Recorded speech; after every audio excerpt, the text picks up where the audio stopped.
Socrates say to that? It tickles.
Morning, everybody.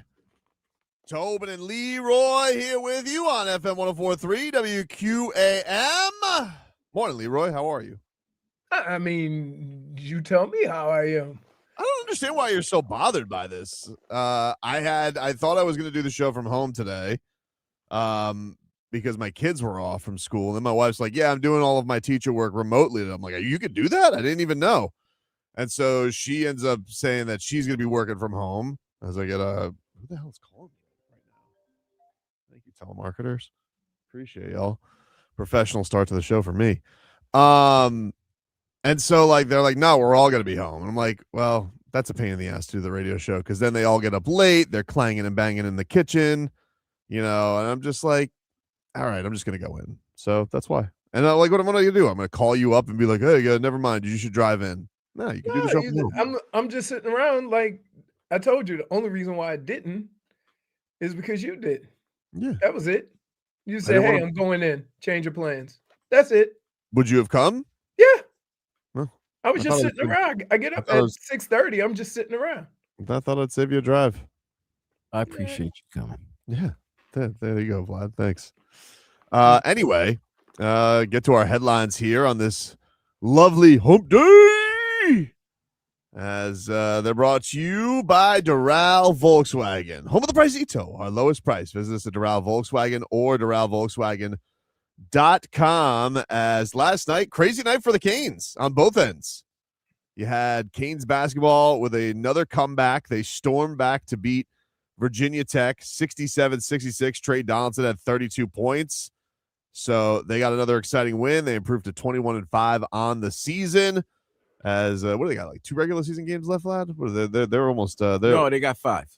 5 regular season games left? Yeah, they got a game Saturday, 2 games next week, and then the 2 more games the following week. So they got Virginia on Saturday. They got Virginia on Saturday. I believe they go to Florida State after that next Wednesday. And then they have another game, I believe, against Boston College. Boston College, yeah.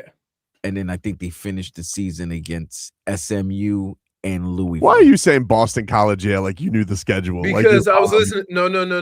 Here's why, dude. Here's why. What because no.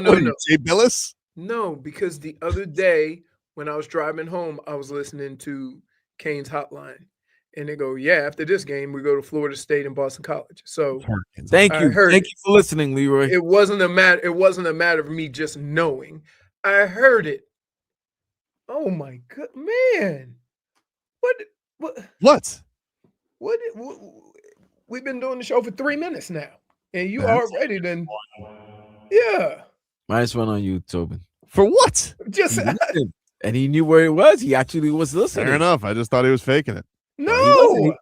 Not only was he faking it, he told you where he heard it, where his source was. I understand. He came with receipts. So my skepticism was debunked. Man, can I just tell you? Look, I watched the Winter Olympics and enjoying the competition. But for the life of me, I can't figure out this damn curling. I love it, man. What's the I mean, like, so, and here's why. If I was a redneck I would associate it to cornhole, right? Except there are times where they don't even try to get it in the middle. They throwing it 20 feet away and having blockers and stuff like that. I can't figure that out. It's strategy, baby. Yeah, I know it is. You want to get the most stones, or you want to keep your other opponent from there, and it depends on where you are on the score. Well, I think the U.S. lost to Italy. That's tough. I mean, stay home. Yeah. Well, sometimes they're just making up teams like their hockey team. Hey, they scored a goal. They scored a goal, bro. They scored 2 goals, as a matter of fact, in 4 shots. There was one, yeah. That was that game against, I think it was Sweden. It was like, what the hell's going on here? I was very confused. I was like, how the hell? So was Sweden. Yeah, well, Sweden moved on. They are going to take on USA today. That's at 3:10. Quarterfinals? Yes, this is the quarterfinals. That gets going at 3:10. Canada takes on Chechnya, and that's coming up in about a half hour. You love that name. You love saying that name, don't you? Yep. He's so proud that he says it right. You know, I'm very excited about it. But you could hear it. Like, you could hear, like, the like, I'm very proud of myself of saying this word, and I can say it so well. I'm going to just say it as many times as I can. Words mean words. Oh, boy. Finland takes on Switzerland today at noon. So a full day of hockey action as we march towards the gold medal in Olympic hockey. Speaking of the Canes, by the way, the baseball team yesterday got a walk-off home run in the 13th inning to beat UCF 8-7. So there were a lot of fans that left the basketball game, And they went to the Mark Light? and or they just watched from the garage and watched this this crazy comeback, because the Canes had a couple of comebacks yesterday against UCF, but ultimately ended up winning via walk-off homer in the 13th Damn, that inning. block was hot then. It was a crazy day. It was a crazy day there for all parties involved. and everything ended at the end. Yeah. No blowouts. Nope. Yeah. And you got some extra time. Yeah, Yep. you're right. You're right. If you left the Canes basketball game, you could have caught. Yeah, you're right there. Yeah. You're right there. Go grab a shake. I was just going to say that. Go grab a I shake. bet you the Definitely shake catch the a shake shake. probably shuts down at some point, right? I'd But imagine. they shut down at like before the Bottom last of the inning. 7th? I mean, it's not booze. It's not like you have to stop in the 6th inning. I think they stopped at the 7th. Man, I've never had a Mark Light shake. Me either. I want a Zagaki shake. The so that's that. The Canes football team, they got the invitations out for the NFL Combine, which is next week. You got Carson Beck, CJ Daniels, Francis Maui-Noah, Markel Bell, Inez Cooper, Ruben Bain, Akeem Mesidor, Wesley Basainth, Keontae Scott, and Jacoby Dean. Those are your Are they doing a pro day? Or does that come after? I think that's usually after. Okay. That's usually after, because they always say to the guy, if they don't do anything, they're going to run at their pro day. Okay. But those are the guys who got the invite. I don't know who's going and not doing drills or whatnot, who doesn't need to do stuff. I'm sure Carson Beck's going to be doing a bunch of stuff. He's going to try and, find him, find his way on somebody wanting him. Right. Does Malachi Tony catch balls for Carson Beck during his pro day? Just to make the scouts go crazier for the next. I bet he would. I would think so.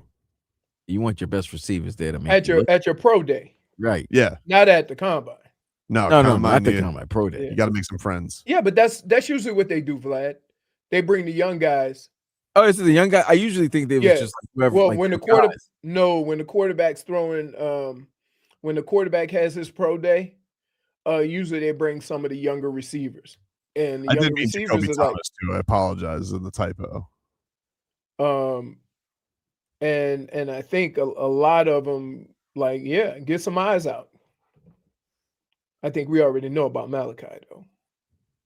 Yeah. I don't think you need eyes. Maybe wants an early looky-loo. Somebody wants to. a little early. Wait, question: does he have to go 2 more years?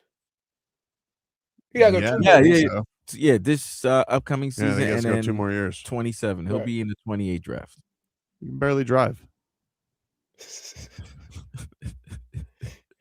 It's all right. He don't need to drive. Do you need to drive when you're that fast? He needs an Uber to the NFL facility. You know, I don't know, but Think about this. He's going to be 20 when he gets drafted. yeah, I know, it's crazy. Very impressive his season. So yeah, a lot of Canes action going on all over the place. The Heat, they'll be back in action on Friday. They'll practice tomorrow as they got the Atlanta Hawks, who are clinging on to Play-in-ville. We'll see if they can if they can hang strong in the Southeast Division is basically Play-in-ville right now. The whole side. So there's they don't do the winner of the division. No, they don't do that anymore. That got squashed a few years ago. It's six best records and then the 2 playing team. That's crazy because 4 playing teams. Right, but whoever wins from those 4 are 7th and 8th. Right. So yeah. So I mean, I'm just thinking the whole division is in Play-in-ville. No, that's what I'm saying. I'm asking, are you scouting now your potential playing opponent? No, I'm hopefully he can get out of the play-in. It's not impossible yet. That's my goal. My goal is, can they get to 6? Tobin, do you honestly believe they can get to 6? I think they could get to 6. I mean, if they acted like a normal team, they're only like 2 games out. It's really not. I'm not asking. I'm not asking for much. Every year, Tobin, and correct me if I'm wrong. Every year, about this time, regardless of who's sitting in Vlad's chair, we have this conversation, right? And you about to say the same thing. What makes this year different than the other years? Is it because they're closer, or is it because the teams that are ahead of them? I think their schedule is very soft. They're taking on a lot of tankers. That's the worst thing, though. They're losing to the easy teams. I'm out. I know you can't. They just lost to a team that tried to lose. I don't really have a lot of counters for you guys. I agree. I know they just lost to a team. I'm just telling. I didn't say I think they're going. Let's be clear here, guys. Did you say? Do you think they're going to? I said. I didn't say that. I said it's a possibility. That's my goal. Get out of the play-in. Okay. That's my goal. All right. Get out of the play-in. That's it. All right. I didn't say they're going to be 4th. I didn't say win a playoff round. Just get out of the play-in. Get past to 6th. That's it. That's all I want. It's a very loser goal, by the way. It's not like a. I mean, but your expectations have to fit the team. I don't think those are ridiculous expectations. No, I'm not saying your expectations are bad. I'm just saying that your expectations have to fit the team's ability. And, as of the last, when was the last time they actually were 6 or higher? 22 when they were the 1 seed. Right. So. But I mean, most of the years they were like a game, like the play-in was very, very close. The only year that they were like rock solid was last year. Right. Because they were terrible. Are the Heat the only playing team to make it that far to the finals? Or didn't somebody do it on the West? I don't know if anybody went that far on the West. Lakers got to the Western Conference Finals. Yeah, nobody got to the finals as a playing team. Right. But that's 2 anomalies, right? Because the play-ins usually go into play. I don't think it's. I mean, I think that the West has got a lot of talented teams. Like, if you told me, would it be crazy if the Rockets made the Western Conference Finals? I don't think that's insane to say that. Like, they're pretty top. They're a pretty solid team. I think with the East, I don't know how you look at it, because I don't think that there's a lot of really good East teams right now. I guess it depends on Tatum coming back. What are the Cavs with James Harden? They're kind of throwing a big wrinkle in there. Detroit's in there.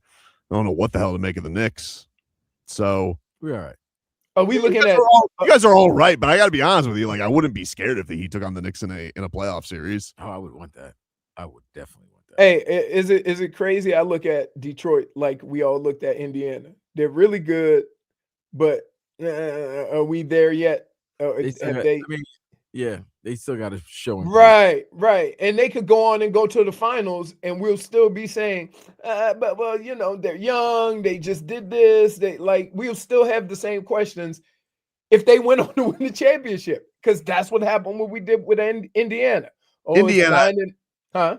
Yeah, but I think Indiana is a little bit more surprising because I think if you were to say like the greatness of their best player, I think people think more of Cade than they do Tyrese Halliburton. Correct. So, and I think they look at their fast paced style. I think with Detroit, they seem like they got a lot of dogs. They feel like they're made for playoff basketball. Yeah, they had their like bright lights situation last year, but That's the thing that separates like the two teams is that it's not a surprise that Detroit is where they are because of what we've seen the last year or two. So yeah. they've kind of been building. Indiana kind of came from nowhere. Rothschild said Charlotte's going to smoke us in the play-in 10 versus 9. Facts. They're playing very good basketball. I told you they're gonna make the playoffs. They are. They might. I mean, they can't rule it out. They've been on fire. I'd like to know what switch they hit to all of a sudden go from being Indiana to like smoking everybody. And they got one of the best shooters in the league in Con Knipples. And sooner or later, all that good talent's gonna have to, fuse together. Yeah, Brandon Miller's been excellent. They got LaMelo Ball playing less like a Ferris wheel. They got some nice guys. And they got Miles Bridges.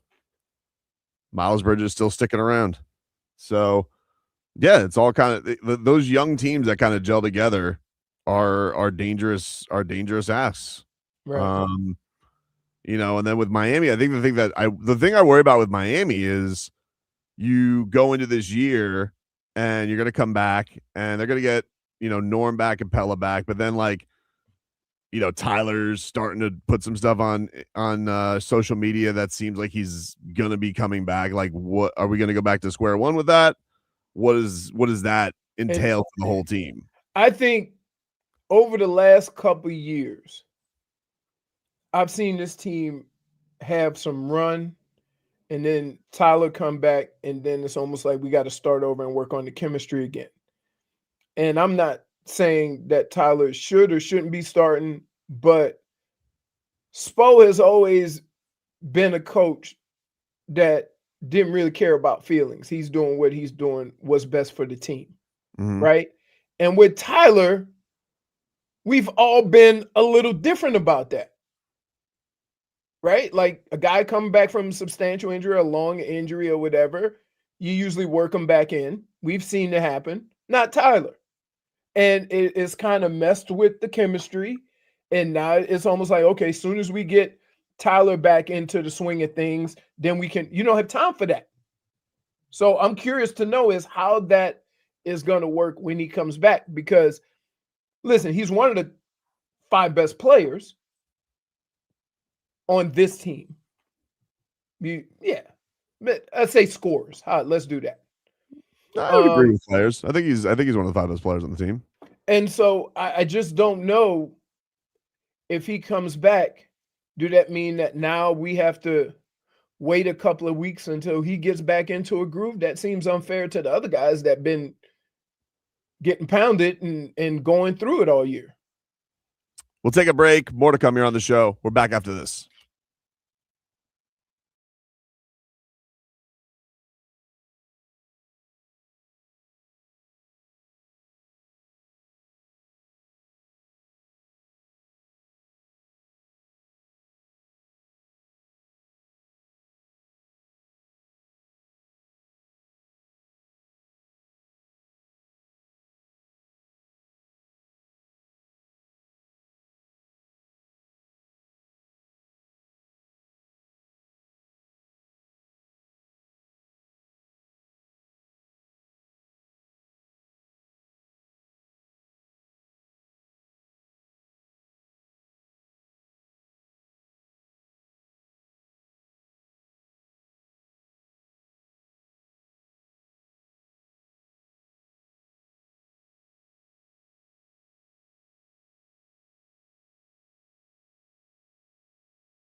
Welcome back, everybody.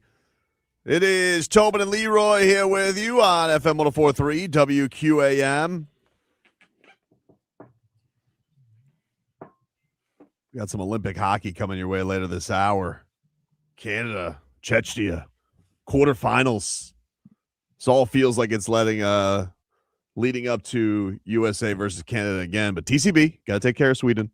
Yes. I'm the way Canada's been rolling through this is like, wow. US kind of start slowing and get going. But I got scared they handle yesterday. their business. I got scared yesterday because I was asking some of our hockey aficionados because, every league has like kind of their rogue Twitter accounts that like put out wild rumors, and some of them are good accounts and some of them are just horse bleep. And, you got Ricky the dog, Ricky Scoops in the NFL. Like he always is just like, guess what, guys? Micah Parsons is getting traded to the Packers. And you're just like, what? Who is this guy? How does he know? In the NBA, they got dropping dimes where he would just be like, he's got no face, no account, but he'll just pop in every day and it'll just be like, Luka's getting traded to the Lakers. And how did he know first?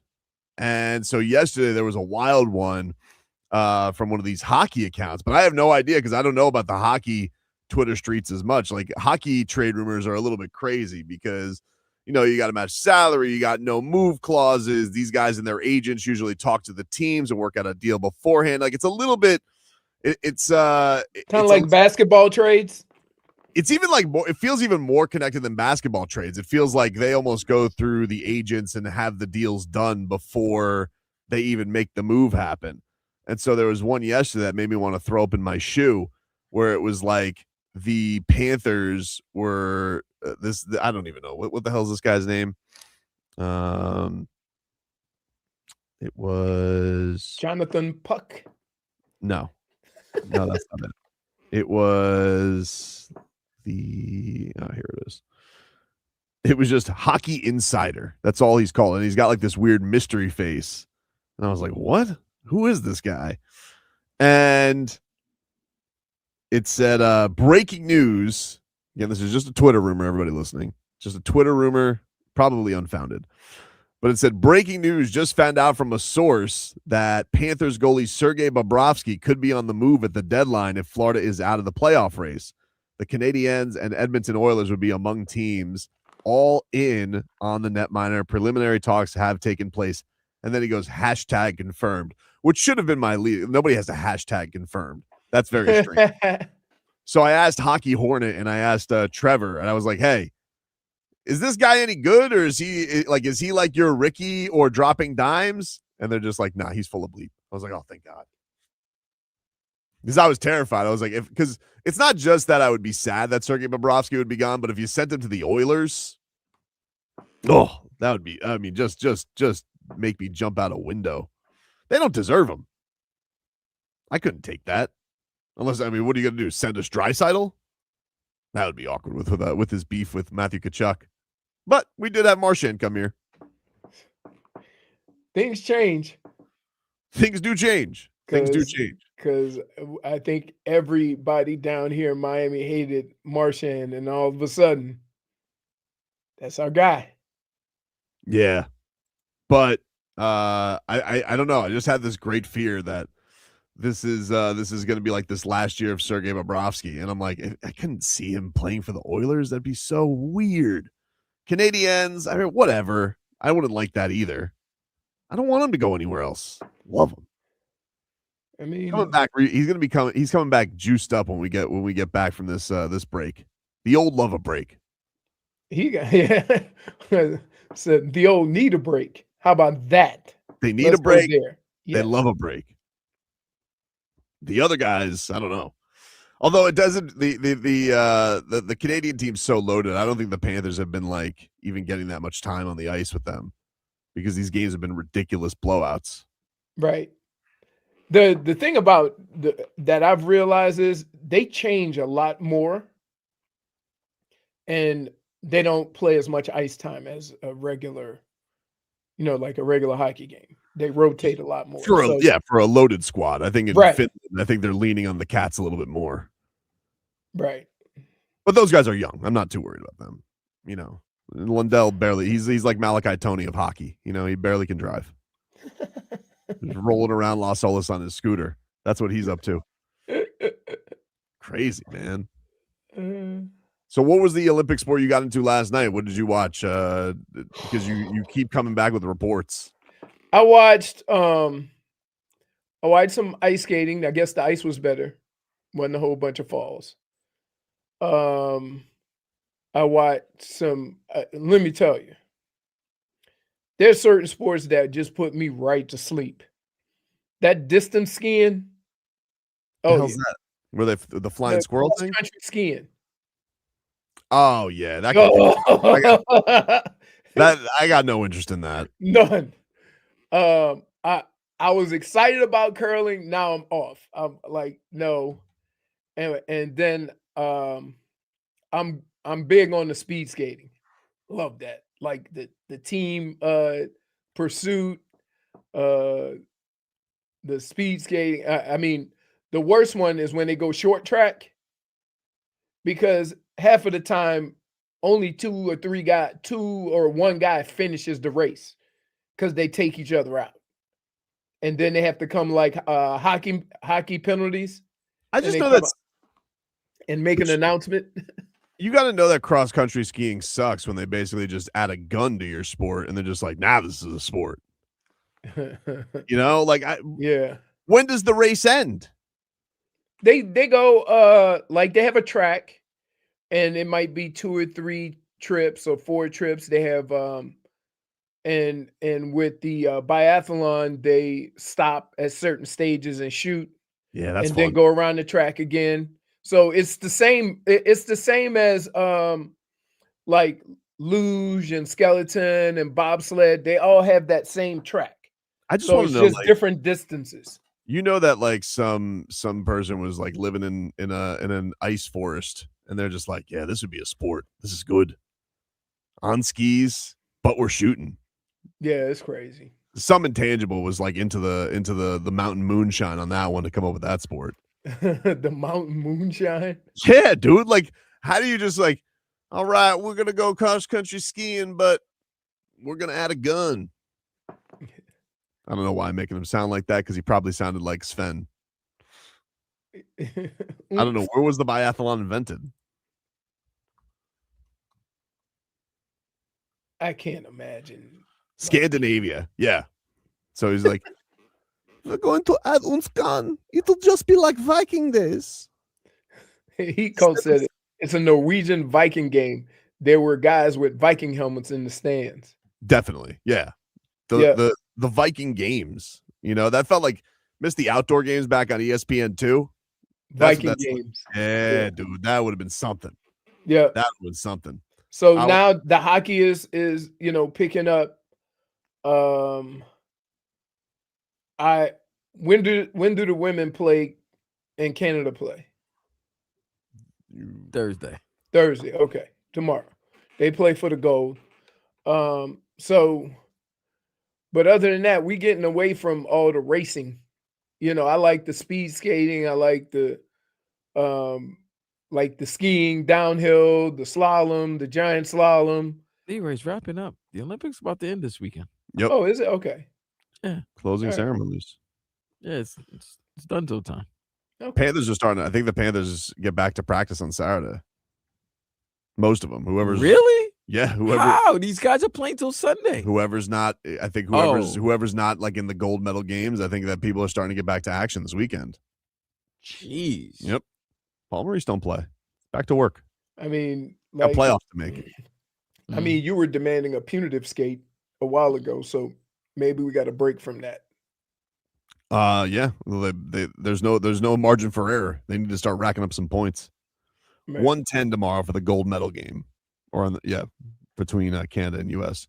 We'll take a break here on the program. Giannis back to his old tricks. You can't leave Giannis alone. He can't leave me alone. He knows who you are.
Welcome back, everybody. It is Tobin and Leroy here with you on FM 104.3 WQAM. Take you guys up until 2 here on the program. Got another pair of Hank Williams Jr. tickets to give away for you guys here today. Today's giveaway will take place at 1:20 p.m. The legendary Hank Williams Jr. coming to I Think Financial Amphitheater in June. And J-Fig's got tickets. If you guys want to win those, they'll be at 1:20 today. So keep on listening for you to win. It's a live nation show. Over under intangibles at the show. I mean, whatever capacity is. No, you missed the question. You said tangible. Tangible. Under intangibles. I don't know, dude. A dozen? 12 and a half. Yeah. I'll go under. I think I'll go under too. Now, I will Unless say, you're just there for for some Vlad, footballs. Vlad. And you're not working. Now we're talking about people that are not working. No, attending. Attending, yes. Vlad. Now, let's take this to another level. And I'm going to say this. Tangible or intangible. You have been to a concert that you have no interest in following a female. Absolutely. So, it could be one of those situations. I think I went to an Enya concert.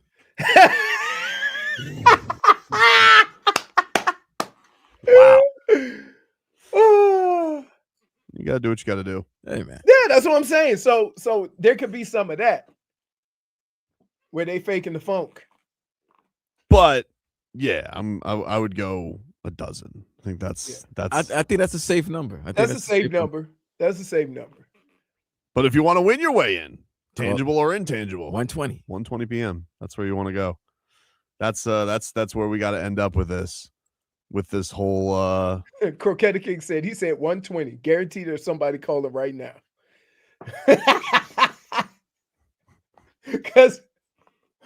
That always happens. They're like, what? Call? Yeah. Oh, 1:20. Oh, I thought you said now. Misheard you.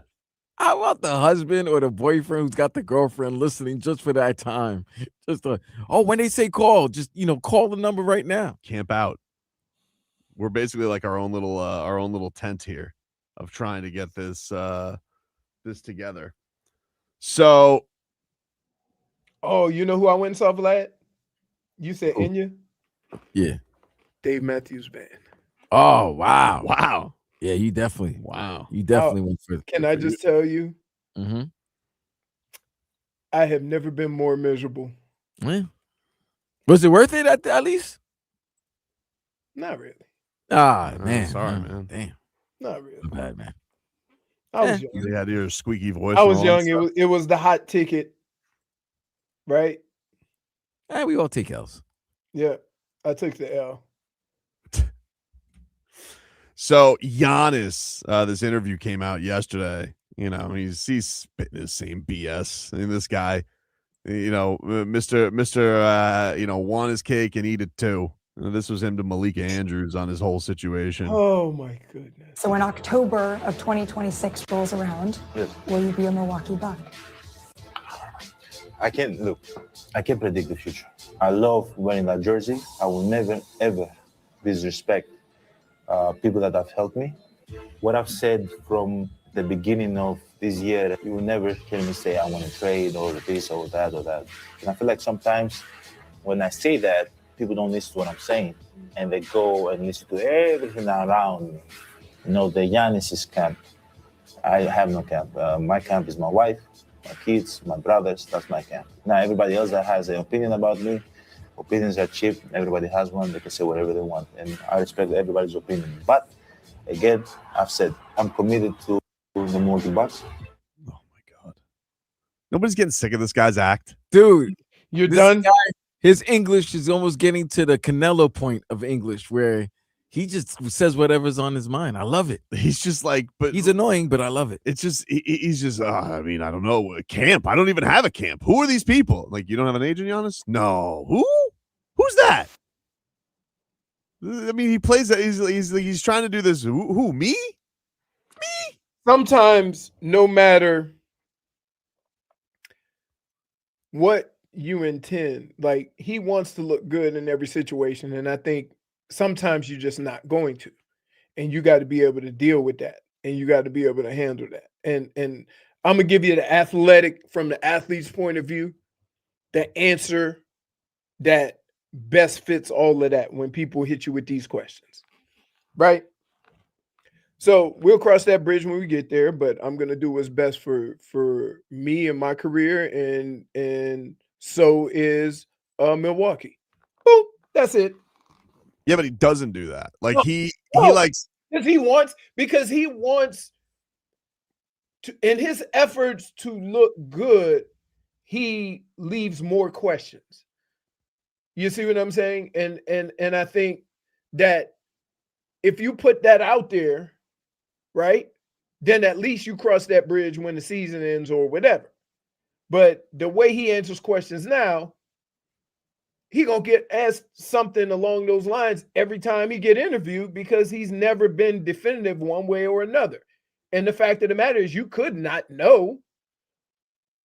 But the way he answers it says, but maybe there's a chance. But maybe, So Leroy, that's Yes. what's bothering Tobin.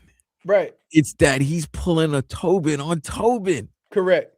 And Correct. Tobin can't just stand it that Correct. he's doing that.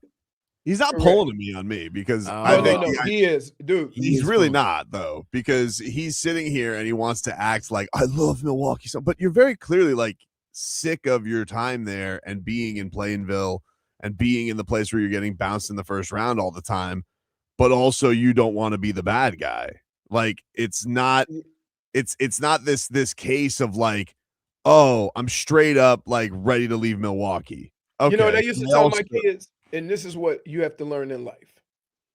You could put your left shoe on and put your right shoe on second, and somebody gonna have a problem with it. And you can't, there's nothing you could do about it. Athletes sometimes try to be good guys all the time. And what happens is that is a turnoff in itself. So Giannis trying to, because it's not genuine. I mean, I don't necessarily know if it's not genuine. It's not genuine. Why? It's not I mean, genuine. how do you know he could genuinely Because feel like having- he doesn't want to? I'll tell you why it's not genuine. Okay. Because it's ridiculous to think that somebody of his stature and standing in an organization likes to be like, oops, I have no say in this. Oh, you guys, did you guys know I had an agent? I don't even talk to those guys. It's like, it's not real. Nobody is taking that as genuine. And he likes to play this, oops, who, me? And that's not real. Like, you can say, hey, I'm going to go about my business. It's just business. But this idea that he likes to make it seem like he's blissfully ignorant on all of this stuff is ridiculous. It's patently absurd to be like, the Bucks are going to do whatever they're going to do. The agent's going to do whatever he wants to. I'm just living Giannis. I just, I go watch Bluey with my kids. It's like, really? Okay, dude. Yeah, but you'll have an endorsement deal for a prediction market the minute the trade deadline's over. Like, that's not real. Okay, so where did that come from? You just came up with that deal yourself? Like the Calci people slid into your DMs? Because I thought you never talked to your agent during the season. You know what I mean? Like, it's just not genuine. And that's why people are turned off by it. Only you. No, people are annoyed. People are annoyed. I just Honestly, like, because here's the problem. The problem is people want a definitive answer, and Giannis hasn't given one, and he really shouldn't give one, because you know how basketball works. Things change, right? Things change from month to month, from year to year, from season to season. And so in his efforts to leave space for him to change his mind or for things to happen, he speaks that way. When in actuality, all he really needs to say is, I don't know, I'm playing basketball right now, and leave it at that. But because of the way he goes about his business and how he talks, if he were to do that, people would have a problem with that. Because if he said, listen, it doesn't matter now, the trade deadline's over, and now we're going to finish out this season, and then we'll deal with that in the offseason. If he were to say something like that, then people would have a problem with that. So he's put himself in a situation based on how he's answered these questions in recent months that no matter what he says, right, it's going to be a turnoff to certain people. Yeah, but I think that's his fault though. Like the No, idea I didn't. I said it's him.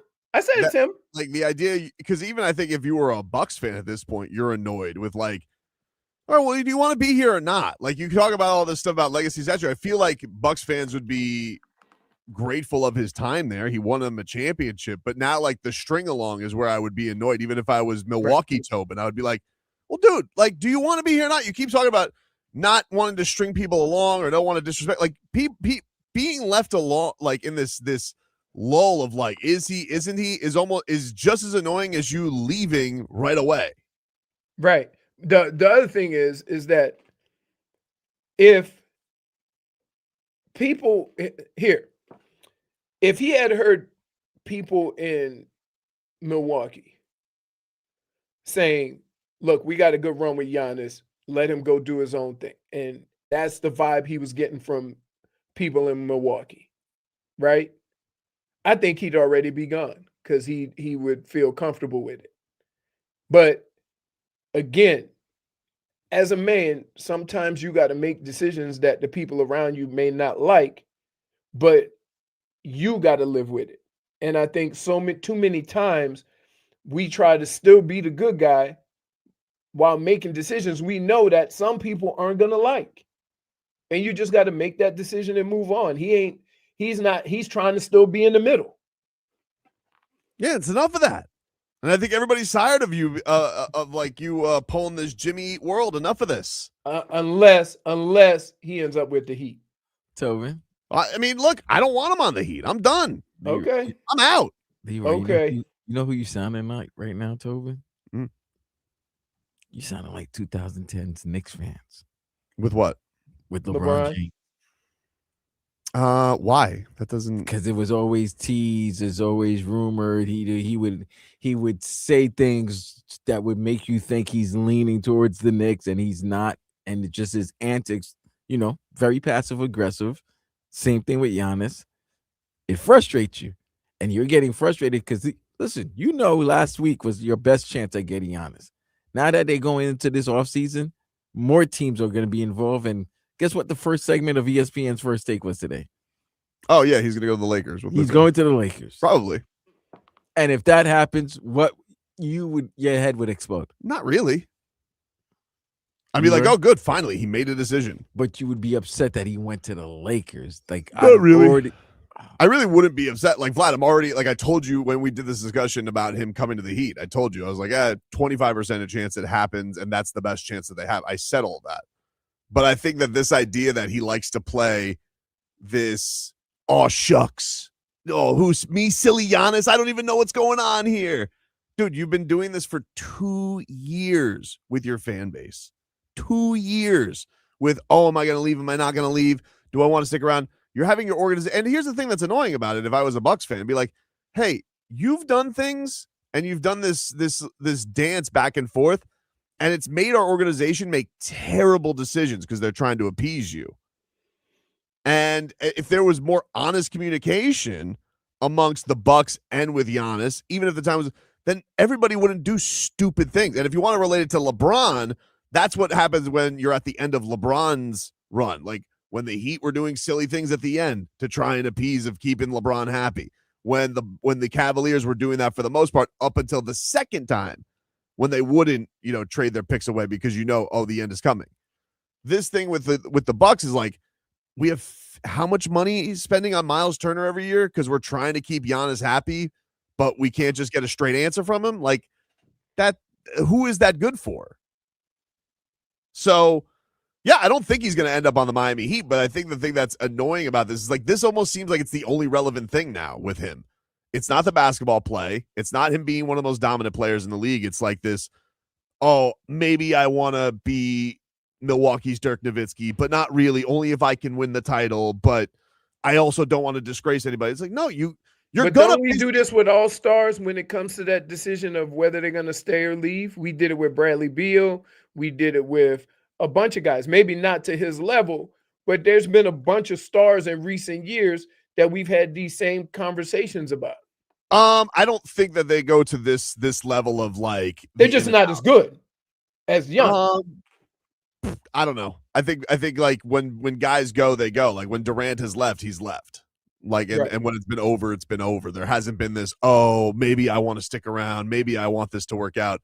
Normally it's just like when it's done, it's done. I think what is infuriating people with this is just like he seems like he's always just plugging the dam of who to please. Like, I want to be a contender, but I also want to love everybody to love me. Which brings me back to my point that as a grown-ass man, sometimes you're going to make decisions that best suit you, but aren't necessarily good for the other people around you. And you got to live with it, and you got to deal with it, and you got to move on. He wants a statue outside Milwaukee. That's all. But he's going to get that. He's going to get that. He's going to get that. That's the thing. And the last championship they won was Lou Alcindor. I think that's the thing is like everybody, you're sitting here and you think like you're like, I think he thinks he's helping his Bucks legacy right now. And like, you're just annoying whatever's left of the fan base. Stop stringing along a fan base that thinks they have hope, or stay. That's fine. If you found out today Giannis was going to stay in Milwaukee, I'd be like, okay, cool. But your organization would also be like, if you would have just stopped this and be like, hey, Giannis, you in for the long haul? You're going to get $300 million contract extension. Be like, yeah. Then you could have. But you could have done not irresponsible things like cut Damian Lillard and pay Miles Turner. You could have actually. He's not thinking that though. Like you're thinking that, but I don't think his mind isn't operating like that. Which, like, I mean, you know, as I think as fans, when we have a player of that nature, you just want to know one way or another. But he's not thinking like that. And in most cases, most athletes aren't. Right? We could go into football when guys are going to retire.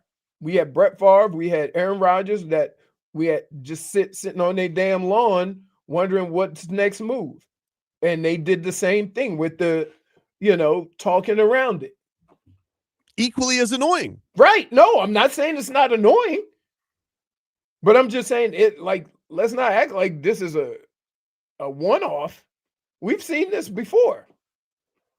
Yeah, and every time it's annoying. It's annoying. Like it's phony and it's annoying. That's all it is. Yeah. He's being a phony. He's a great player.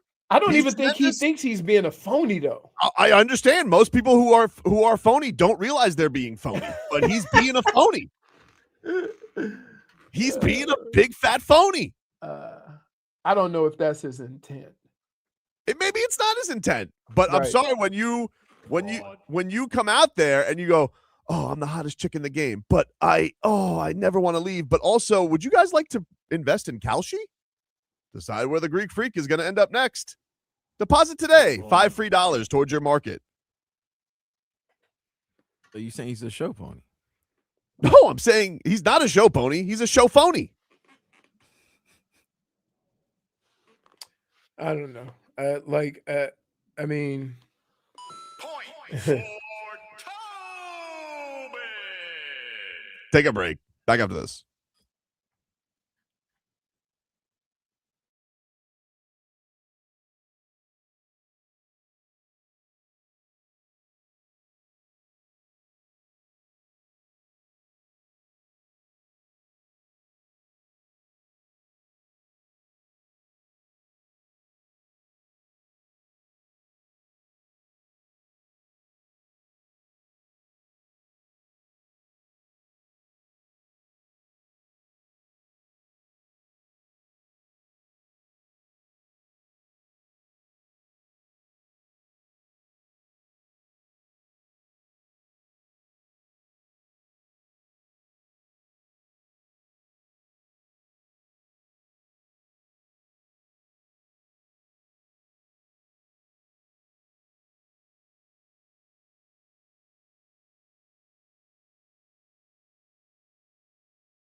All right, welcome back.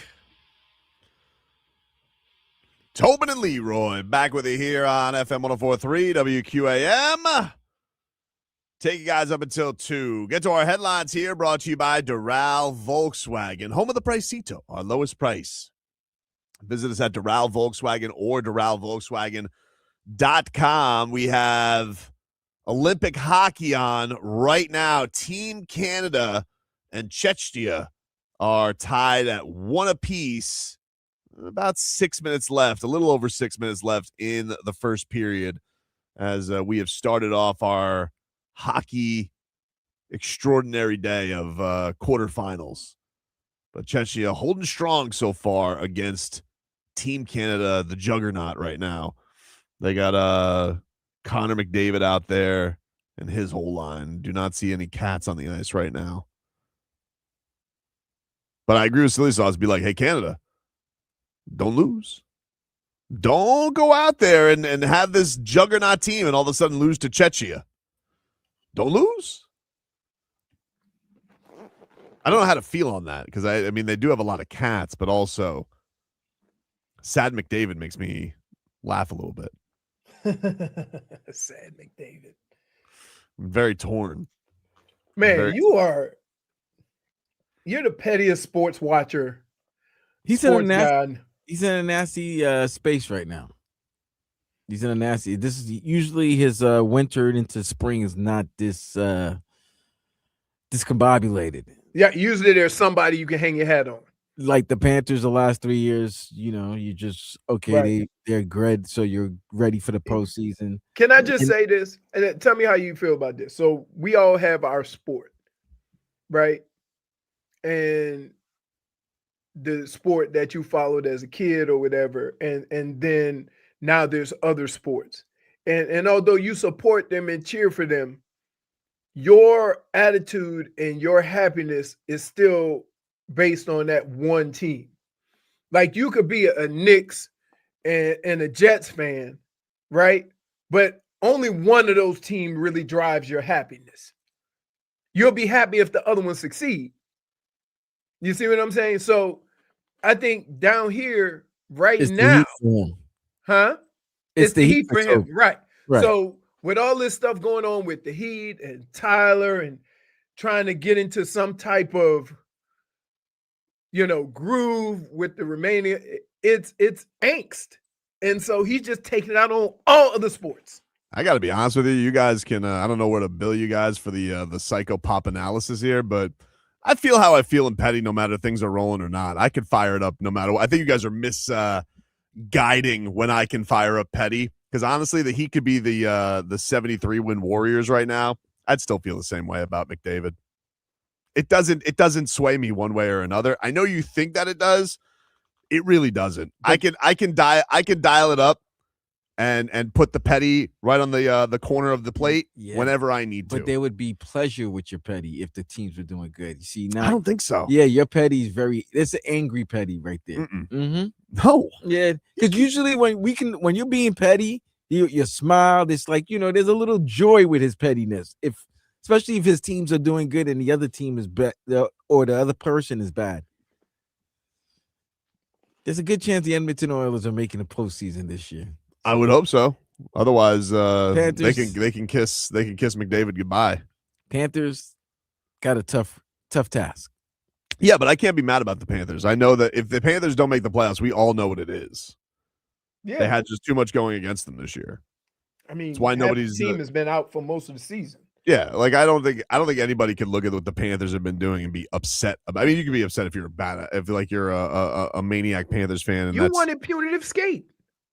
Yeah, because there have been games where they've let games go, even with them being healthy. I think that they could agree they haven't played. There's been games that they've let go that they regret. Because RB and Richie said it perfectly. There's some vinegar in this petty. Right. There's some venom. There's a lot of venom. God, I never liked Connor McDavid. He's a baby. I know, but you've been taking it out on this. All started. First of all, Connor McDavid is like the third person you have gone because the whole first hour was Giannis. It was the last segment. Segment was Giannis. Okay. which I've been on. Yeah. Hasn't been because you would agree he's a phony. I Chechia's kind of putting the heat on him right now, by the way. I'm You've not gotta, gonna like- call him. I'm not gonna call him a phony. That's okay. As You much don't as have I'm to. I gonna just did say it for you. that at times athletes go out of their way to look good and it makes them look worse. How's that? Sure. It's a softer way to call him a phony. I got you. Okay. You don't want to call him that, but you think it. It's all good. It's that first hour, that the rumor that Bob might get moved by Oh, Chechia, power play goal. I mean, I guess 2-1. there's some joy. Look at that. He's happy now. There's some joy in his life. Canada might lose. That's If Canada loses, you guys hear that? oh up there? my goodness. You guys hear that? What's that? Squeaky cheeks. He gonna say Giannis McDavid. Woo! Crazy. How about that? Woo! Sniped El Pasta with the goal for Chechia. You know what's gonna suck. Canada gonna put off 7 straight goals. Probably. They can't watch McDavid get a hat trick. We'll see if Yeah. John Pooper can get them out of the. And Pooper's on that team. He's my least favorite. I hate him. It's you know what it is. It's like the Wow. Is Pasta crying? I don't know. He looks like he's crying. It's like you've been. You know what? All your favorites have just come up the last like 5 or 7 days. You take shots at Redick and the Lakers. Deserved, right? Deserved. Giannis and the Mhm, Bucks. mhm. The NBA, David Adam Silver. Oh, dude, I'm glad you mentioned him. You see? Hey. Did you see this story? Did you see this story on this Adam Silver, this hack? What now? What now? Oh man. So there was this story I saw come across my Twitter wire that said I guess it was mentioned on a podcast by this Ben Golliver, been covering the NBA for a while. And he said that angry gambling companies reportedly played a part in Adam Silver punishing teams for tanking. He said over-unders are at stake, with player props that are at stake. If coaches are just willy-nilly not playing guys the entire game, they're not letting people know in advance they plan to do that, you're going to have a lot of angry gamblers and a lot of angry gambling companies as well. And I don't know if you guys heard Adam Silver at this press con, very angry about the tanking, very angry about the paying customer. But I just thought it was funny because I was like, oh, really? So gambling companies have influence over Adam Silver? Color me shocked. Because wouldn't that be the same reason you would want the gambling companies to be, not exposed on a certain loophole, like players taking themselves out of games and having information like that? Wow.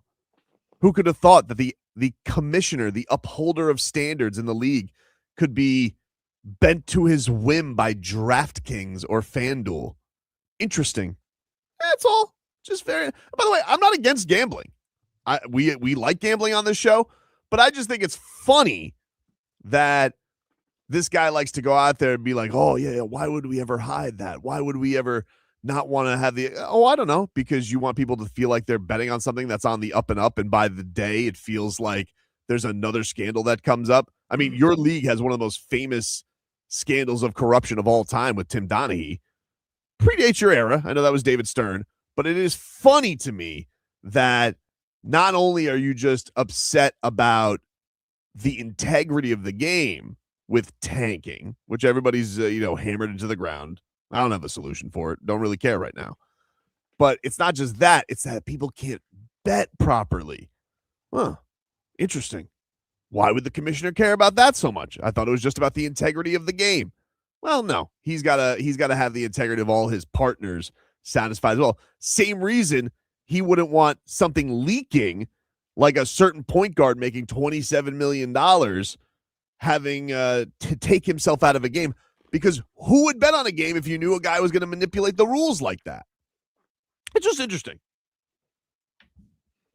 It's just interesting. But it's okay. You got to trust this guy to have everything all right. Or maybe we could just do the right thing and give the Miami Heat their pick back. Maybe we could do that, Adam. I mean, you're so worried about upholding integrity now because Lord knows when I think integrity, I think the NBA. So why not do the right thing because you know you hid what you hid and make right because this stinks to high heaven. The problem with the NBA is because there's so many moving parts and prop bets and stuff like that. That when you do see something happen, you're always going to go there, right? I can understand like why anybody would have questions. It's just one of these things that is, you know, there's so many issues with the sport right now. I don't know how many of them can be fixed. I think owners are always going to try and do what they can to get a star player. I don't know what, you know, whatever methods they do, somebody will find another loophole. But one thing that you should be able to do is like, hey, know that whoever's going out there to compete is actually going to try and compete and not manipulate the game. And they can't say that with 100% certainty. Basketball in general, because I mean, you could look at a one-legged three by Jimmy and think he's on the take, right? It's just that's the nature of that game, which sucks. That I don't want to have to watch a sporting event and think that every time a guy misses a shot or somebody gives up a big lead in the third quarter or whatever, that, oh, who's doing it? Luckily, we're familiar with third quarter down here. Otherwise, there's probably some people thinking that with the Heat. Why wouldn't they? That's just the nature of when you get into bed with gambling, right? And you play that many games and have that many moving parts. And to be honest with you, basketball is the easiest sport to do it because a player who scores 30 a game, if all of a sudden he goes 2 for 18, you don't think he had a bad night now that there's gambling in it. That sucks. And it's only that sport because there's so many different moving parts and so many different games. Chechi is on the power play again here, dude. Canada could be up against the ropes. They can't keep their hands to themselves. This is crazy. Man, if Canada goes down today, whew, you thought they were sad about the Stanley Cup. So that means they would be out of the medal round? Out, dude. Well, I guess you could maybe you could still bronze, but this is kind of like us when we get bronze in basketball. We're like, throw that in the garbage. You think the times are a little bit different now with all the European players that it's not just a foregone conclusion?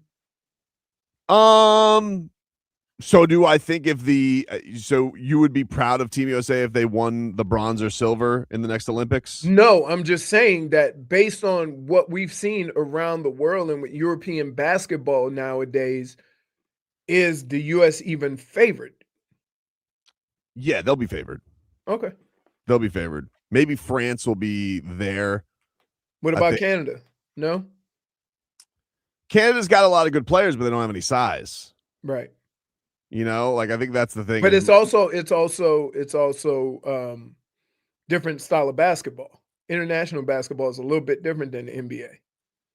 Yeah, but you still want to have some rim protection, somebody in there because there's no goaltending. Right. But no, I don't think. I think if Spo wins the bronze, he'll be shamed for life. Really? Yeah, dude. You think we've evolved from that? If we took home the bronze, and it's right or wrong, I don't know. But even Steve Kerr said this. He goes, "This is the only place where if you win a bronze, it's looked upon like you look down on your team for doing it." Yeah, I just think that just putting together all the Euro. Now, the one thing that I would say about when you think of the world, right? A lot of those players get spread out amongst different countries. Yes, yeah, I'm saying like you're talking Olympics. I'm saying I'm talking about Olympics. Yeah, there's not. I still don't think there's a team that has the amount of talent that America does. Okay. Just because you could spread it amongst everybody. Like when you go, there are teams that have some all-world players on them that can lift guys up. I mean, Serbia and France definitely showed that in the last Olympics. Mhm. This is why I watch Eurobasket, and but I don't think Still trying to justify that $30. Yes. That's all I have. So anyway, Canada down 2-1. We're about to hit the first intermission right now. And they are trailing Czechia in the quarterfinals day here of the Olympics. Take a break. Back after this.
Welcome back, everybody.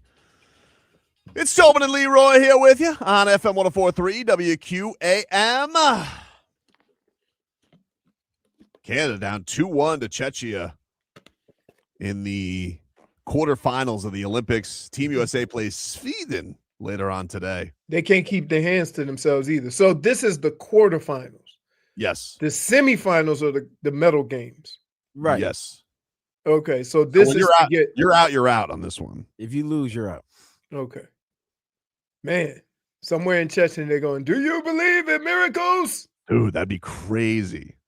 That would be crazy right now. And Canada would be like, whew, man, I'll tell you one thing. You know what? The anger would be at your favorite person, too. Yeah. Should have gone with Paul Maurice. You know what? And if I was Paul Maurice, I'd say, no, thank you. No, thanks. Paul Maurice is in the Keys somewhere right now. Yeah. You know, feels like him and Bill Zito probably having some mahi tacos. Well, Bill Zito's with the he is with Team USA, right? He's the assistant GM? Yes. Who the hell's the GM ahead of him? How did that happen? She decide like, oh yeah, we should have somebody in charge that's higher than this guy. Whatever. But yeah, that's what we'll keep an eye on. The Team USA plays today at 3. So Matthew Tkachuk and the guys. Little NBA news. Former Kane, Jordan Miller. He has gotten his contract with the Clippers signed into a new 2-year deal. So shout out to him. Kane's getting the win last night. Jay Lucas getting Boy, they've been playing on the edge. Woo! Goodness. This last week.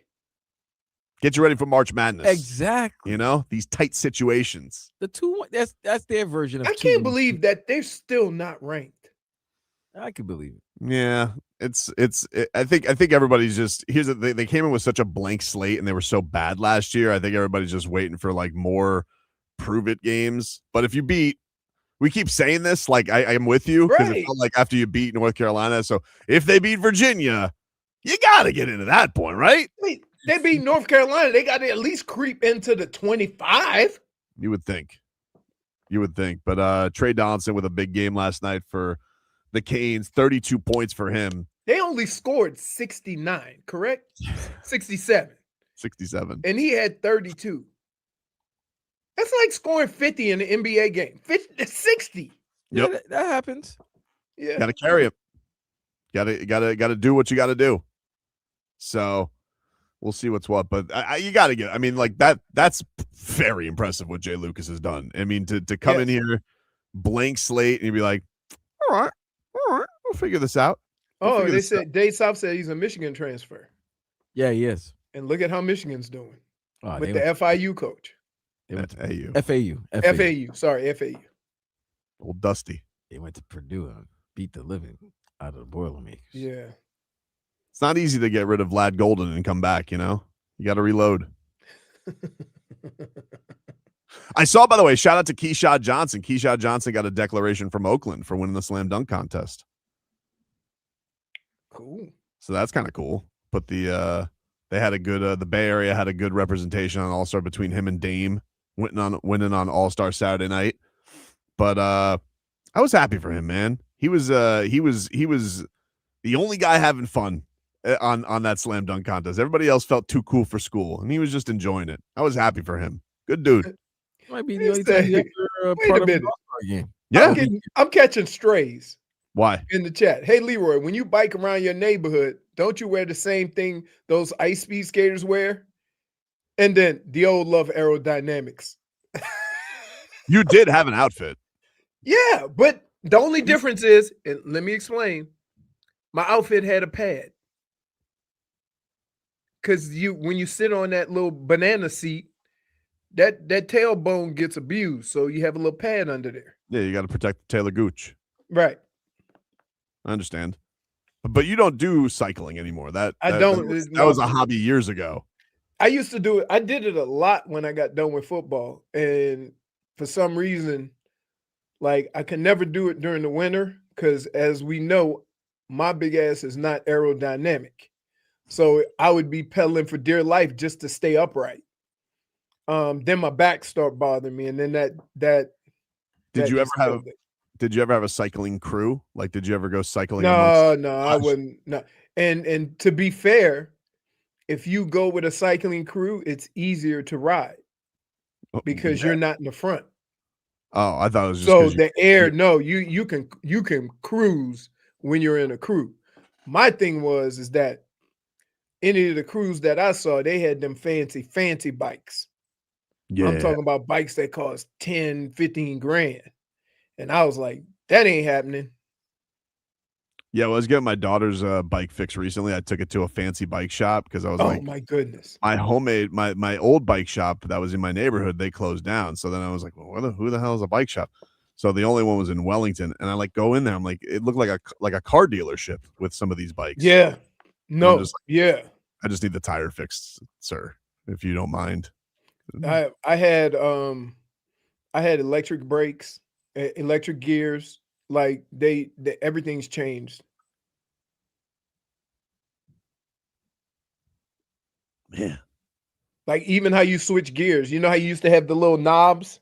Mm-hmm. Well, with these bikes now, it's the brake. You move the brake left and right. So you ever gonna get back into it? No, I can't sit on it. My back. Too much. Yeah, too much. The hitchhiking was the end of it. I do now. I can when I go to the gym, I have to do the recumbent bike. The hell's that? You Is that sit. the sit You're and more lean? sitting. Yeah. The sit and lean, or is You that don't the, really lean. You just the sit. arms? I do the arm bike too because of my shoulder. But yeah, it's just seated. Oh, okay. No, I got you. I've seen those. And it takes a lot of that pressure off your back. Father Time wins again. Yeah, listen, Undefeated. I've been saying that for years, and I'm living it. The bike outfit though was something. Hey, Vlad, I don't need that's your quiet way of coasting. Come on, Vlad. Come on. Well, you can't just ride those bikes with sweats. Why not? I'm just saying, man. It's just it's just some outfits that certain athletes shouldn't wear. Why not? Because you were an athlete already. So you know what? Put it this way. It's like wearing swimming trunks. I wouldn't want to see you in swimming trunks. If you were about to go do a dive, I don't need you to. I wouldn't want to see you in those Olympic trunks or anything like that. Oh no, I don't do that. Exactly. I don't do that. When I go do my pool work, Yeah, nobody needs to see like that. And I have been known to tell people, hey, that's just regular shorts. You don't even have an onion bag. You see, and then he takes shots. So then, therefore, seeing you in a biking outfit, like one of those Greg LeMond outfits. I'm almost scared to ask this, but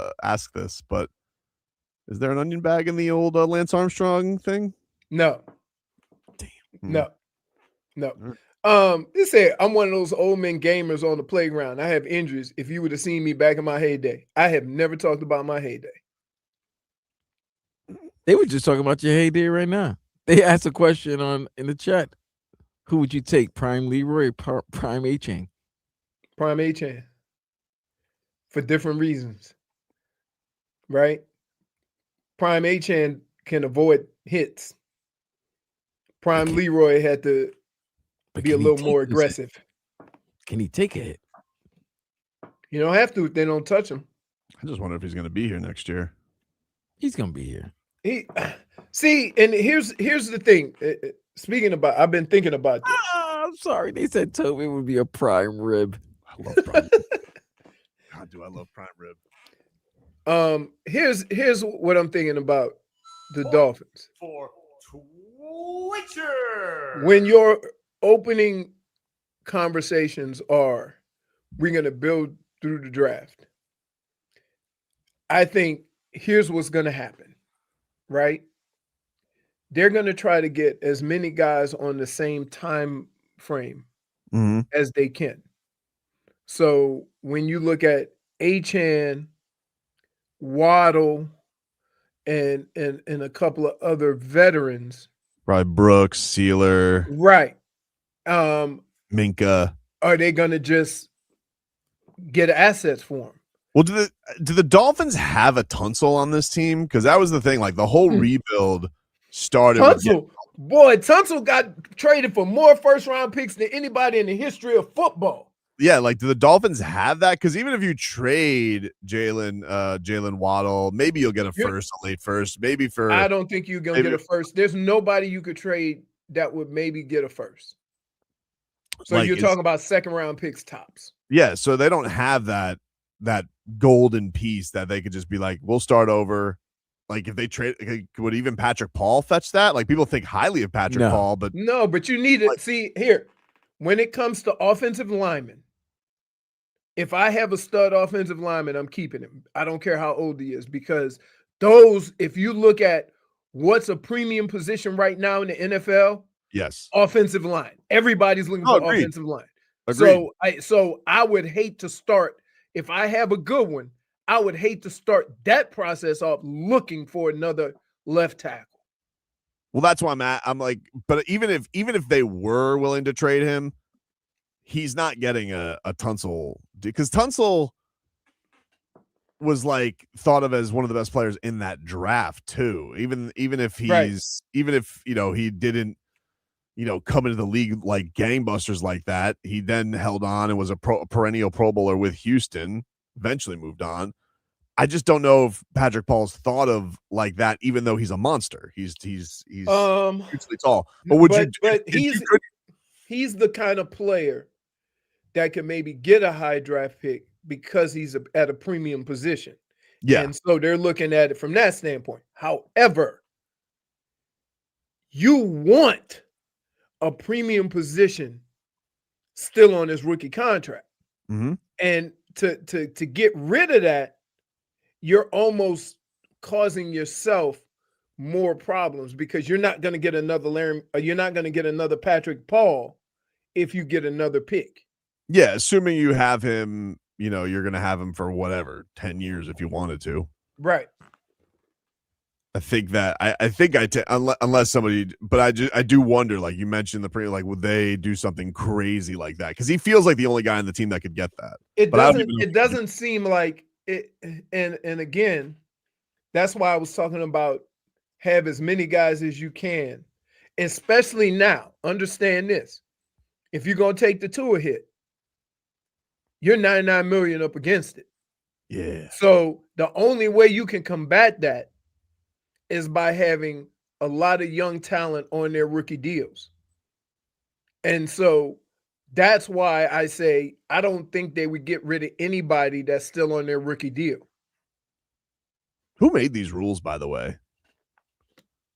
These 99 hits, like they're just the dead cap. It's so weird.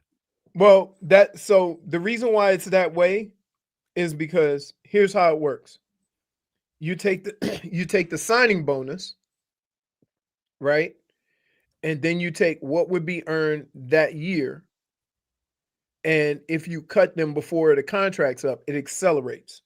So that signing bonus accelerates to this year.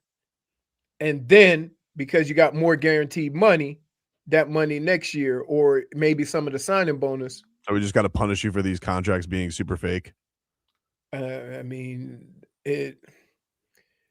from a player perspective, you almost want it that way, so they don't just try to cut bait from contracts like that. No. Yeah. I'm just saying, like, but that's what it is. It's like they don't really uphold these contracts anyway. Not really. So they got to have some kind of repercussions for it on the cap. The only people that kind of uphold athletic contracts are fans. If you think a guy's good and he wants more money or want to be out of there, they complain about he's under contract. But if he's a bum, cut his ass. Radko Gudas looking like a man who's ready to upset the Canadians. Would that change your tone for the day if Canada loses? Well, again, I'd feel bad because they got a lot of guys we like, but he doesn't seem to play the Cats very much because he's John Pooper. He's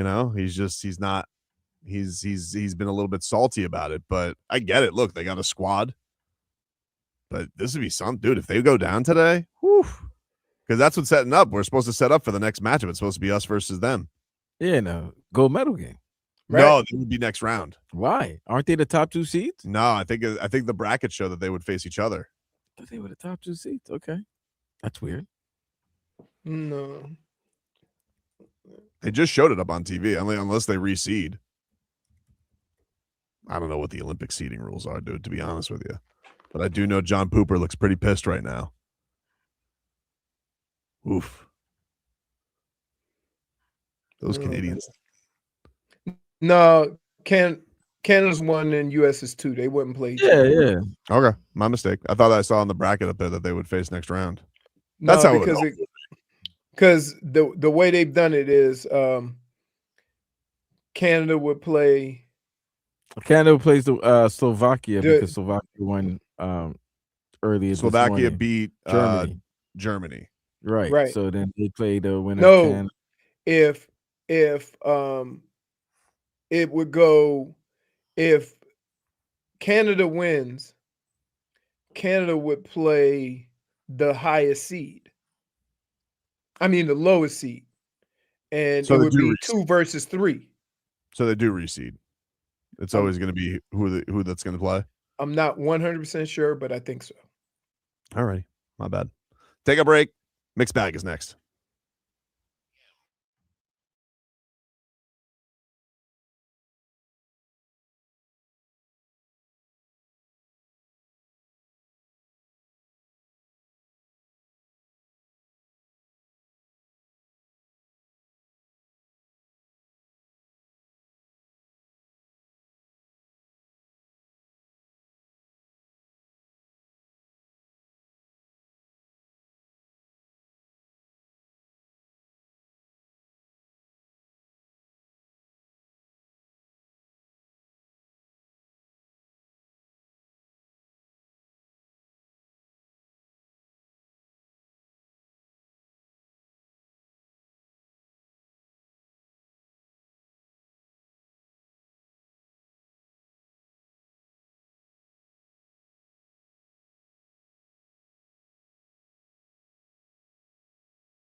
Welcome back, everybody.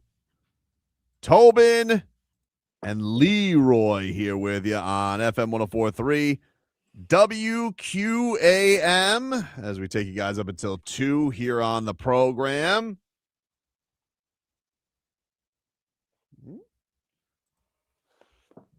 Miami Heat, but back on the brow. Did we just have a third goal? Oh, all right. Binnington with the save.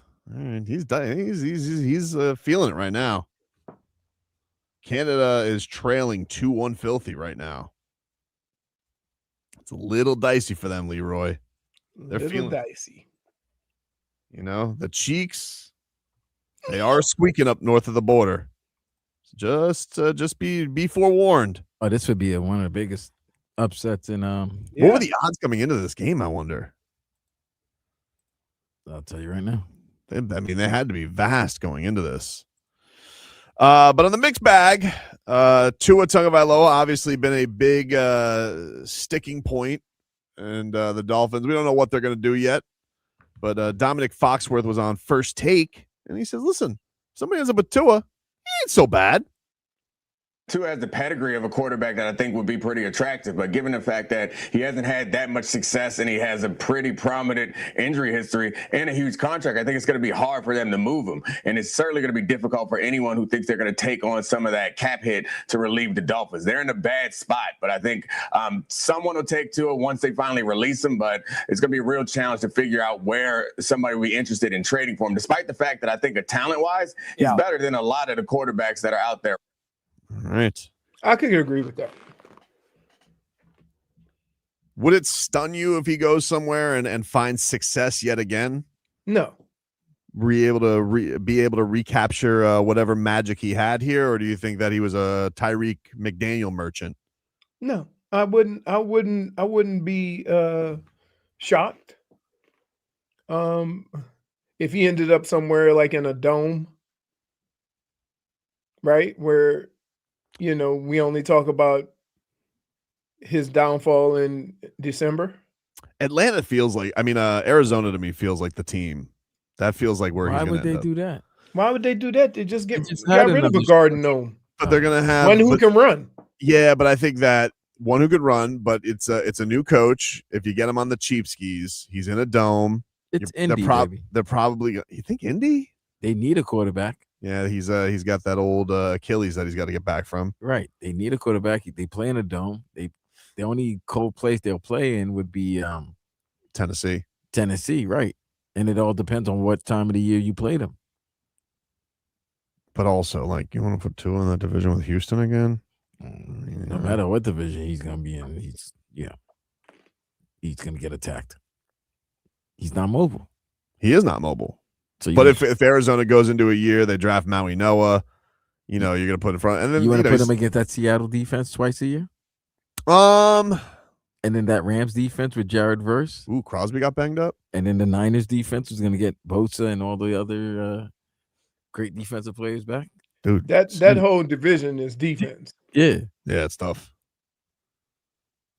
But I'm just looking for, like you said, I agree, like an indoor place for half of his games. Seems like it would make sense. Atlanta, is Atlanta rats off a ship on Penix? I don't think they're rats off a ship. He had the ACL, but I feel like he's got like a PhD and coming back from an ACL.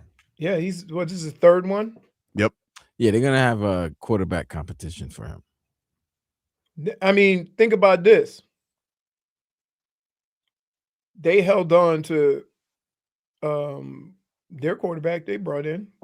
Yeah, but they're gonna release him though. Kirk. They can't release him. They're going to.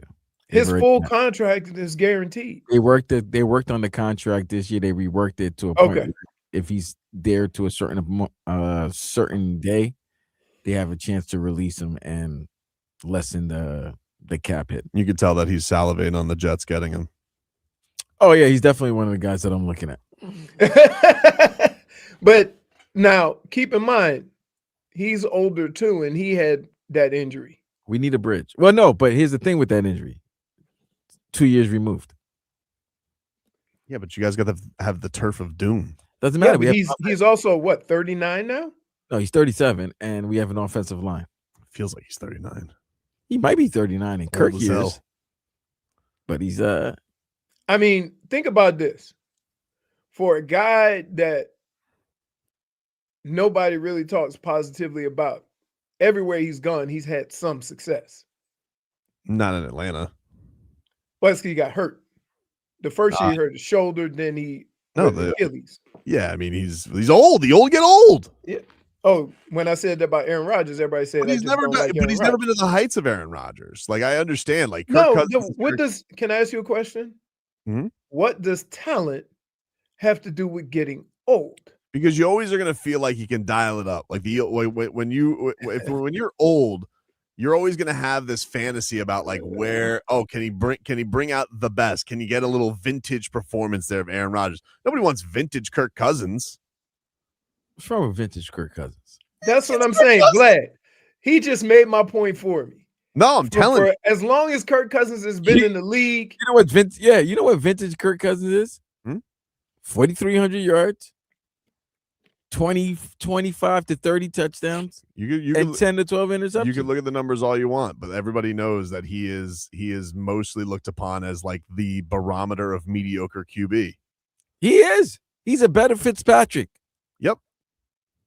And he's got a future NFL gig on that one of these, guy has gotten more guaranteed money than anybody in the history of the NFL. He's gotten a lot of guaranteed money. And he's going to get more guaranteed money when he's in the NFL studio on Fox, CBS, or you feel interested in hearing what he has to say?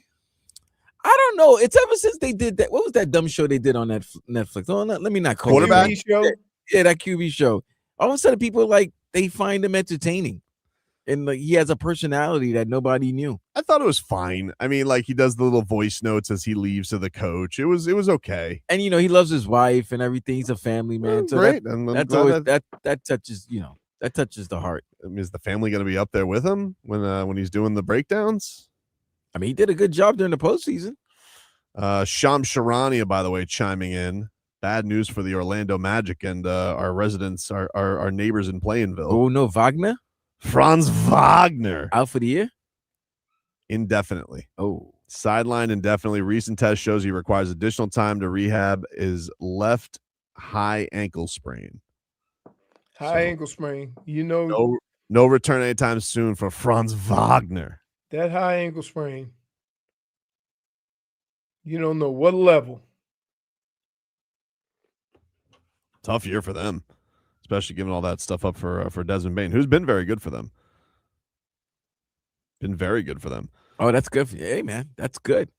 Because they're going to have to make a decision between the Brazilian-German connection. Yeah, I don't know what they do, dude. One of them's going to have to go. It would appear that way, especially if this ends in disappointment. A lot of people thought they were going to go a lot further than this. You would think they need to make a choice on that. Here's more of Giannis being wishy-washy. You love it, don't you? You're not okay with staying in Milwaukee and never having that feeling? No. Yeah. I want to win what? The most important thing, I want to win a championship with the Milwaukee Bucks. And if that's not on the table or in the plans, so that's when you kind of okay, maybe I got to pivot because I really want to win. All right. I have a question. Come on. I have a 20-second timeout. Like how it says pivot. Why was Malika Andrews the one doing that interview with Giannis? Wasn't it years ago she was the one that made a comment after a postseason game that had Giannis so upset? You remember that? Remember Giannis being upset with a media reporter? It was her. The one who I remember the one where he said there's no such thing as failure. That wasn't her. That was no. This was before that. This was before. I don't know. I don't remember that, Vlad. Yeah, there was. You might be right. I'm not saying you're not, but but why is she's the face of I know, coverage. But there was smoke.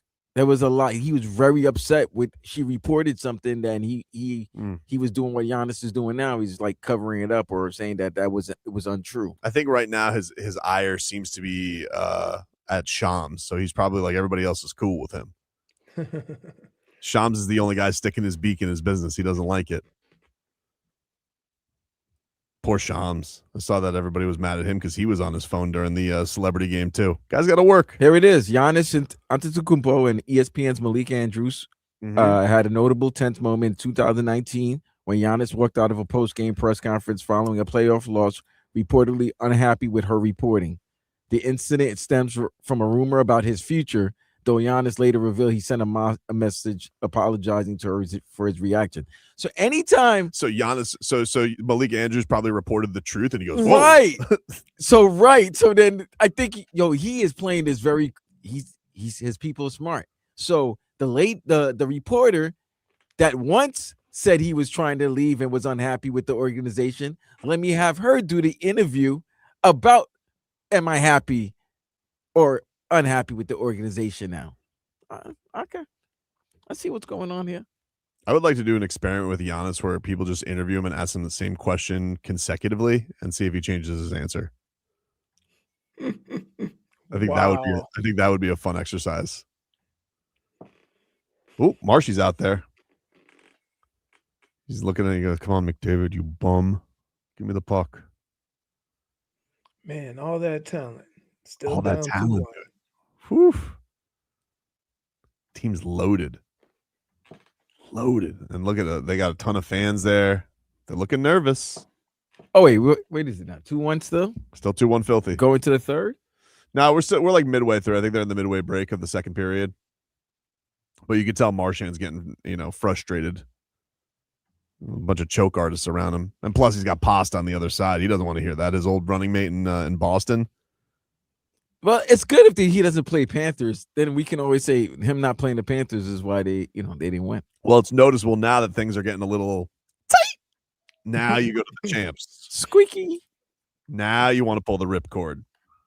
We see you, John Pooper. We know what you're up to. We'll take a break, get you caught up with your headlines. We're back after this.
Welcome back. Tobin and Leroy here with you on FM 104.3 WQAM as we take you guys up until 2 here on Canada tied it up. Tied it up. Power play goal. 2-2. Canada and Czechia. 6 minutes left in the second period. Nathan McKinnon. Yeah, he's good. He's really good. He's good. Well, they're loaded. That's what you're supposed to do. Don't celebrate yet, John Pooper. But you can see this. The cheeks can relax a little bit, and to our friends up north for right now. Woo! A real piss whistle right off the pole. Oh man, they're going crazy over there. This is all they want. They'd given all their medals for this one. It's their pastime. Headlines brought to you by Doral Volkswagen, home of the Pricito, our lowest price. Visit us at Doral Volkswagen or DoralVolkswagen.com. Tyler Herro, don't know if he's going to be back after the All-Star break or not, but he did that thing where he posts on the internet on his Instagram page and or his Finstagram, his other account, and he posted a photo of a collage that on top of it says, quote, "Know my value and I'll show you," end quote. And I don't know, like, if this is because there was a list that came out. I think they said that he was the number 7 most overrated player in the NBA. So maybe he does some subtle posts on the old backup account every now and then to play. But I look, the Miami Heat would love nothing more than for Tyler Herro to just come back and ball out. Like, this has been an unbelievably frustrating season. Nobody wanted Tyler Herro to come in here and have 900 different injuries and not be able to show that he'd be worth a contract extension or even produce for a team. They were counting on him. Like, they were counting on Tyler Herro to be productive this year. It's honestly lucky that the Heat did have Norman Powell this year on this team to be able to fill in the cracks, because Tyler Herro hasn't been able to stay on the court. Now, you could say, hey, maybe it's not surprising because this has been his career. He hasn't been, but he's never had a year like this where it's been like 3 different injuries. You know, we're almost done with the season. He's giving you basically 10 games. But look, man, nobody is we'd all kill to have Tyler Herro come here and show his value and to be, you know, a 23-point a game scorer and to give this Miami Heat some more punch. The Lord knows they need it.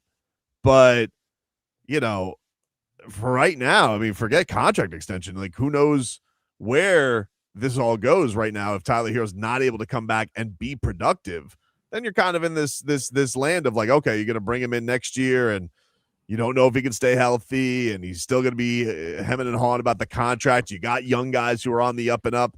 Do you play him in Kasparas Yakachonis? Do you extend Norman Powell? Do you have to pick one of them? Like, it would be nice if the Miami Heat could have some type of clarity on Tyler Herro and his future with the Miami Heat, because Lord knows he survived a lot. He survived every trade rumor. He survived everybody putting him into the trade machine, myself included, guilty. Yeah, but he was hurt during all those periods of time. He was hurt most of his career. He's had times where he's been injured. Last year he was not, and they had their worst record season with that. So I don't know. This year, like, you're gonna go show your value. It's like, yeah, I would hope so. We're waiting. We're all hoping that we get some kind of a look at it, because we honestly have no idea. We have zero idea. We have inklings because we've drawn to conclusions the addition by subtraction in past seasons, but we would all love to have some clarity on whether or not Tyler Herro is going to be a part of the team's future. And we just got nothing this year. We have no idea whether or not he can produce for them. Which is what sucks about this whole situation, is that you don't know because he's not playing. And if you don't know, neither does anybody else to do anything.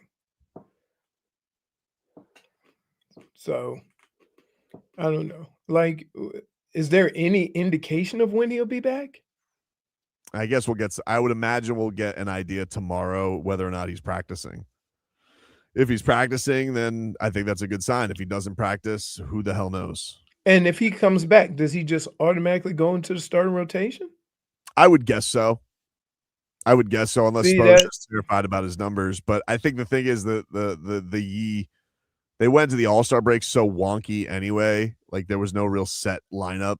And Spo has mentioned, this is the thing that's interesting. Like Spo has mentioned that, he's excited about getting, quote, his guys back. I don't know if he's including Tyler with that. If they look at that as like, oh, they're going to have him, and they haven't basically had him all year. But even in the windows that we've had, like it wasn't great. It wasn't awesome.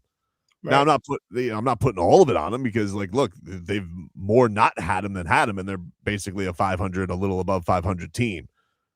And maybe you feel like because of the schedule you're about to face, like you got a little bit more time to tinker. But yeah, I mean, we already heard it this year, Leroy. Like when they tried to do that, his first coming back from the toe injury, he kind of bristled at it.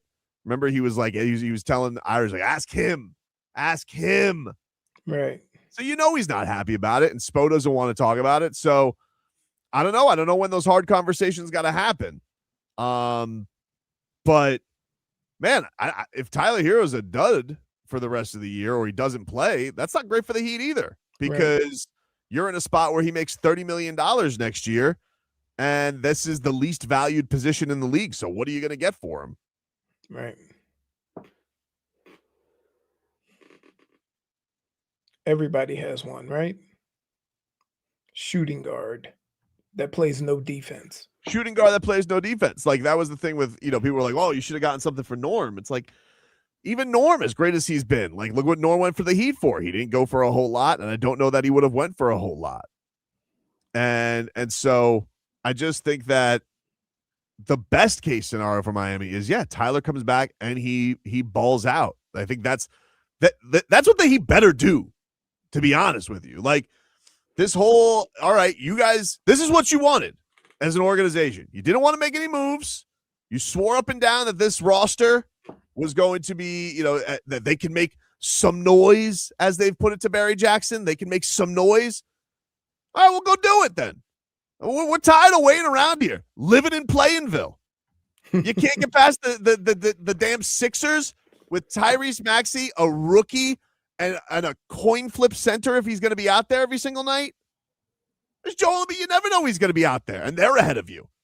The Boston Celtics, blindfolded, have moonwalked up top the standings past you. Knicks. Yeah, well, the Knicks aren't a surprise. They were ahead last year, Vlad. You don't have to just mention the Knicks because you want. By the way, I saw those quotes by Jalen Brunson. Careful. Oh, I knew this was gonna happen. You don't get paid. He'll be paid. 33-year-old thinking $300 million. Woo. Yeah, he'll be paid. Same thing same thing you wanted for Jimmy, right? Yeah, but Jimmy's gotten to the finals at least. I mean, don't Yeah, you guys? but what does that have to do with now? What does that have to do with now? You just said, hold on. I'll tell you why. I'll give you the exact reason. Okay. Jimmy Butler's is a 6'7" two-way basketball player that you'll never take out of the playoffs. Jalen Brunson's a 5'11" guard that never works out as your best player.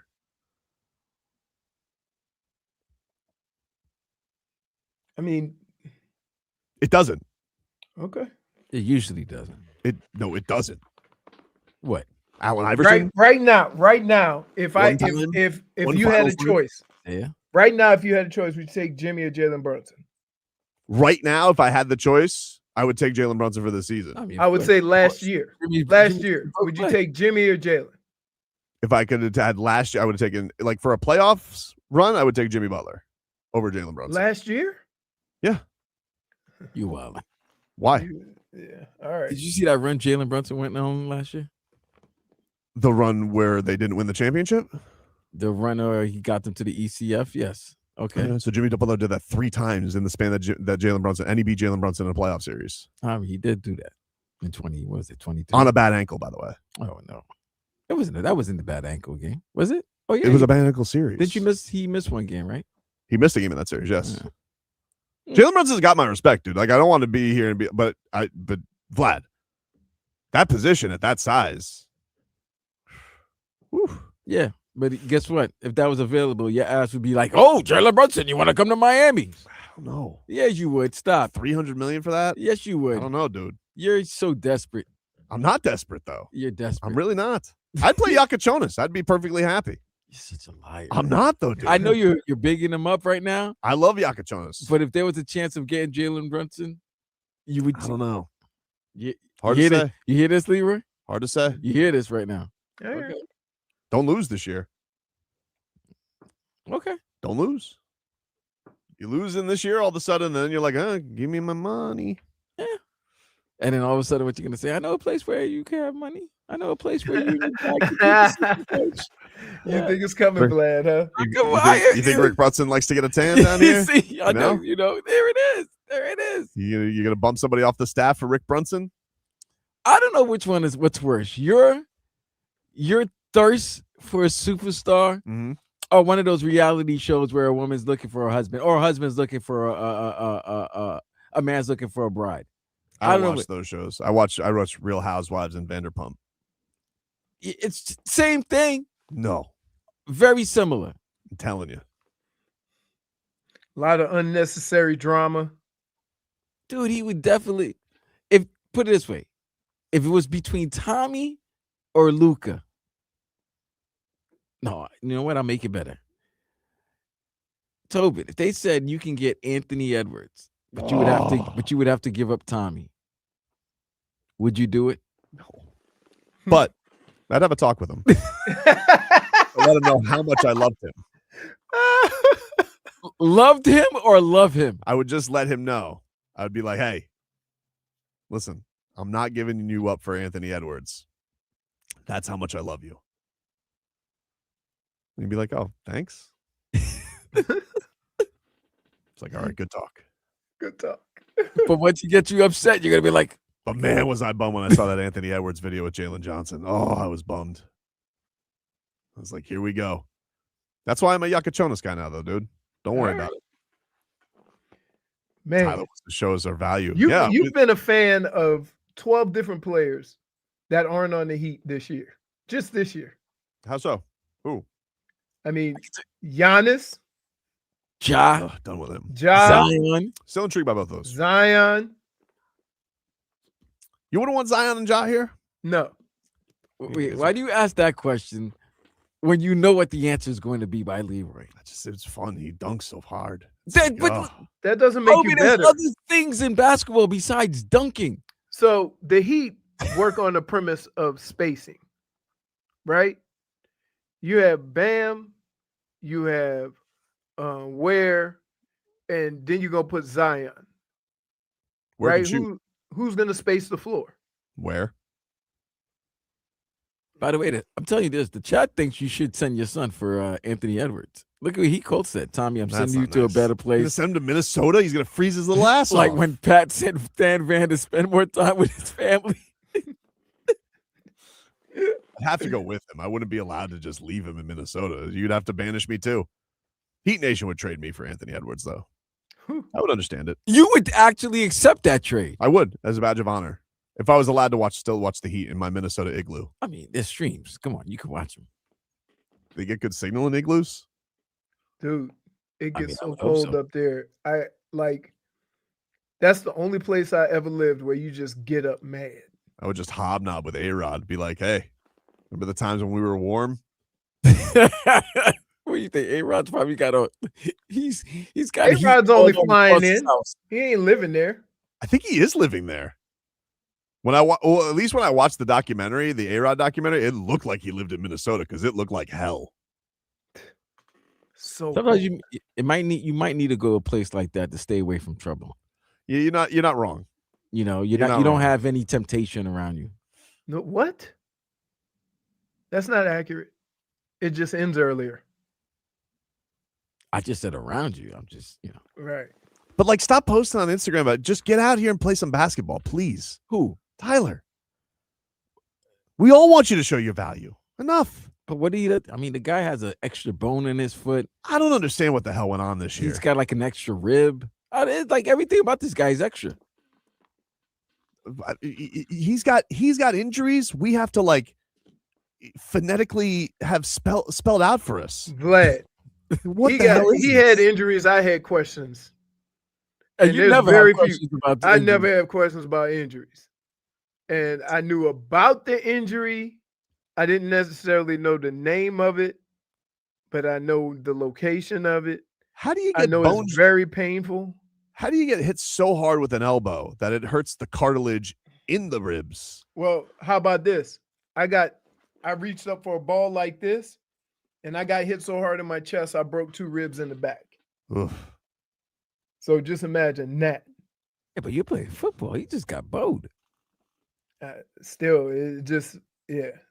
And if he would have got swole, he might have had a little more muscle in between that elbow and his ribs.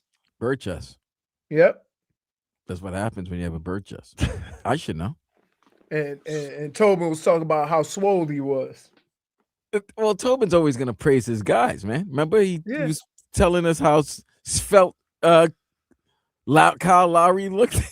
He did look svelte at the UFC Performance Center. Yeah, angles. I also thought that angles. I also thought Niko Jovic was working in his Serbian gym. Right. Yeah, you thought Nico was like some like Bad year this is.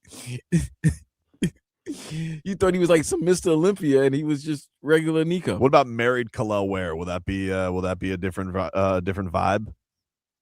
Wait, coming back? Kalel's getting married? I think he just has. Really? Yeah.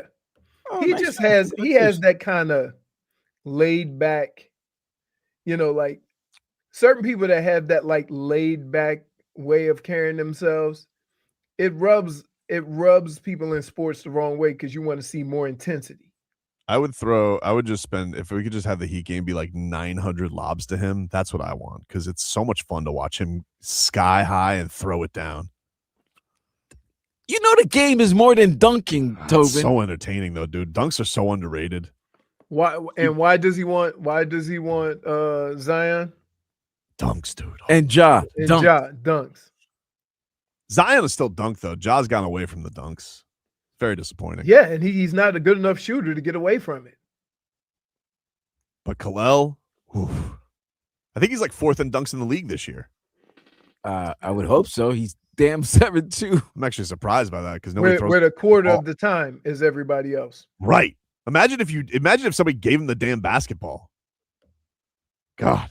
Well, you can't get the basketball if you're sitting on the bench. Now you're taking shots at the guards now. Look at you. You're taking shots at your team's No, guards. it's not even that. He don't get the minutes as everybody else. He's trying, but he also if somebody could throw him an alley. Yakachonis does and Pella throws him lobs, but everybody else, it's like they got blinders on. Peaky blinders? Throw him the damn ball, dude. Oh, man. It's going to be all right, Tobin. It's going to get better, man. Maybe. I'm still watching no matter what. I don't like sad Tobin like this. This guy, he's very down. I don't like you like this, bro. I'm only down because Canada tied it. Snap. So what's... Take a break. Back after this.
Oh, hello. Brr, brr, brr, brr, brr, brr.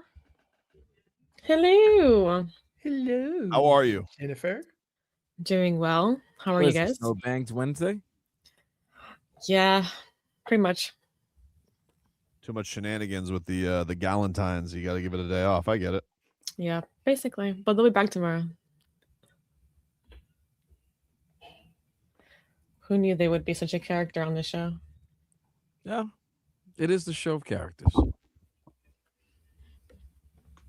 you excited to give away your Hank Williams tickets coming up in an hour? I'm so excited to give those away. I mean, come on now. Hank Williams Jr. I'm better for some football. By the way, I'm sorry. I know she's young, Mhm. but I was disappointed that Brittany did not know what you were saying yesterday. That you didn't know, are you ready for some football? Yeah. I was surprised by that too. That's one Was of the most. 5. That's true, but it was one of the. I just felt like if you're a sports fan, like you'd find some kind of way to stumble into it. I mean, everybody know. knows that. I love that. I love Baseball Tonight's theme. Oh, and then the web gems. What a time. What a time to be alive. By the way, there's some Heat news. Really? Yeah. This is from Chris Haynes. He tweeted out, Miami Heat and swingman Myron Gardner have reached an agreement on a 3-year deal. His agent, Jake Cohen of Iconic Sports Media Management, tells me the undrafted rookie earns a standard deal after playing stellar on a 2-way deal. Not surprised. Myron Gardner has played very, very well. So he gets a multi-year contract, and the Heat did have the roster spot to do that. So congratulations to Myron Gardner. He has been an antagonist. I think they like that. They've been looking for somebody to be in like that Caleb Martin, pain in the ass, hound a defender, 6'6", throw tons of defense, annoy the hell out of somebody. He's done a great job with that. So I'm happy for Myron Gardner. I mean, but you have like 3 or 4 of those guys. Not at his size though. I mean, Not like, at his Tyler brings size, that. but if Tyler could come back and just score, right? I think that would help the Heat so much. Like, don't get caught up in all the other stuff. Just go out and do you. Score. I think though with Myron, I think people, I don't think we really got any of that this year from Keshad, being able to rely on him as a defender. Right. And obviously he's not bringing much on offense, so they did need this filled up. So I think he deserves it. He's played really well this year. No, he has. I'm just saying that you have a lot of those guys. Don't you need to start putting some stars on the team? I mean, yeah, but okay, but they Yeah. can't right now. You can't now. Yeah. It's past the deadline. They had their choice. They decided to do nothing. They had that was their decision. They decided, no, we're good. We're going to stick it with it. Doing nothing and nothing being able to be done are two different things. I don't necessarily know that they sat back and said, we're not going to do anything. I just think they sat back and said, for the price and what we would have to do, we're not doing it. I think that they were hopeful they could get the Giannis thing done, and that they didn't really want to go into plan B. But I think that's the frustration with a lot of people right now, is like you have these pipe dreams, but you never get them done. And then there never seems to be any supplemental plans. You just kind of ride it out unless something like lands on your doorstep that's too good to be true, like the Norman Powell deal. Right. I think the problem is when they had an opportunity to make deals and get good stuff for their assets, they didn't, and now their assets aren't assets anymore. Yes. But anyway, he is gone. And by the way, that's something that Pat Riley has never done in the past. What? He usually gets those trades done when the iron's hot. So if you got players that are playing well, he's been a good reader of, okay, for the next 2 years, are these going to be the cornerstones of my team? And he said, or I could have this guy. And every time before a few years ago, he has made that deal. Just seeing this Tony Clark story, Vlad. I just Woo. finally read into it. I knew he had resigned, but I didn't know. Oh, you didn't know why. I didn't know the particulars and why he resigned. Yeah. I'm still a little confused by it too, because like I'm trying to like they weren't looking into this. They were looking into like he was mishandling funds for something that the union was invested in. Right. But also discovered in this was the fact that he was allegedly sleeping with his sister-in-law. So I think he'll rather take the L and personal findings. Yeah, no, he'll take the loss with the money being moved around, but he's not taking that loss with the wife. No. So he rather nip that in the bud and resign and get that swept under the rug before going to deal with mama.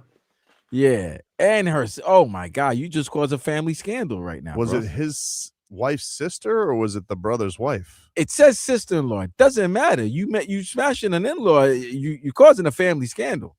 Crazy, man. He's not going to be at the next Thanksgiving. And not only that, but like this is they lose their union leader, who I don't know they had the greatest thought on him anyway. No, they didn't. But they lose him right before they're going into a year where they're about to be locked out after the season. That's nasty of work. That's the nastiest of work. Something is definitely fishy here. Of like, he goes, oh, you got those funds problems. Also, and apparently she worked for the union too. So that was no, he got it. I think he got it a gig there. Yeah, that's why it's that's why he had to step down. Like there was a personal and professional tie in there. Yeah, he's done so. Why? He's Why? He's heading to divorce court. Office horniness, man. Well, it happens. It does happen in Ann Arbor and in New York City. Yep, it happens. Old Tony the Tiger. Yeah, but the difference is that one guy went a little crazy instead of calling it off, and one guy just said, "All right, I'm gonna take the L right now." Yeah, I mean he was smart. I mean he's gonna get caught because investigative reporters are gonna do their jobs, but at least he tried to nip that in the bud. It's gonna come out eventually. But yeah, he ain't gonna be there to answer no questions. Yeah, you ain't gonna be there to answer questions. You're not gonna be at the next. What happens to his sister-in-law that's working there? I don't know. Oh, she done so too. She's fired, and unfortunately, she's probably gonna drop down. It's just strange though. Like they're not. It seemed like this just got discovered in the midst of all this. This is not what they were looking into, and then this just gets out there, and that's kind of the salacious thing of shame. But no, in genuine, like we're headed towards baseball's not going to play next year, and this was supposed to be the guy heading it up, and now they got to figure out who's gonna run their players association, which probably makes you think like an owner was like, leaking this because it kind of throws the Players Association in some chaos before we get into before union talks. Yeah.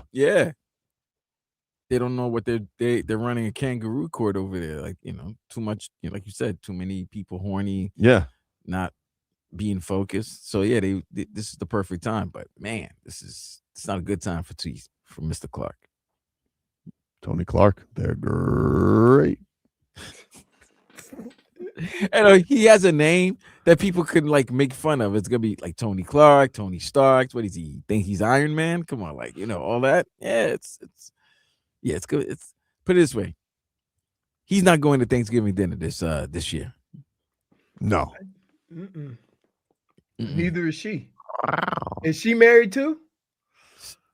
We don't know. That's the thing. We don't know. We know it's sister-in-law. I don't know if it's wife's sister or if it's brother's wife. I'm not sure. Right, man. We don't have the deets on that. It's a little a bit up in the air right now. But this was I mean, imagine like you're like, hey guys, we need to find a new union head. Oh yeah, what happened? Tony Clark, too horny. What about the union talks? His union of marriage is about to be locked out forever. I'm waiting for a player not to play You know how coach's decision to horniness. Well, we can't have him pitch today. What happened? Too horny. Still 2-2, by the way. We're underway in the third period. Canada and Czechia trying to advance. Got Marshy on the ice right now. Got Rhino on the ice right now. As Canada's oh man, Marshy's having some words with the official. He does not look pleased.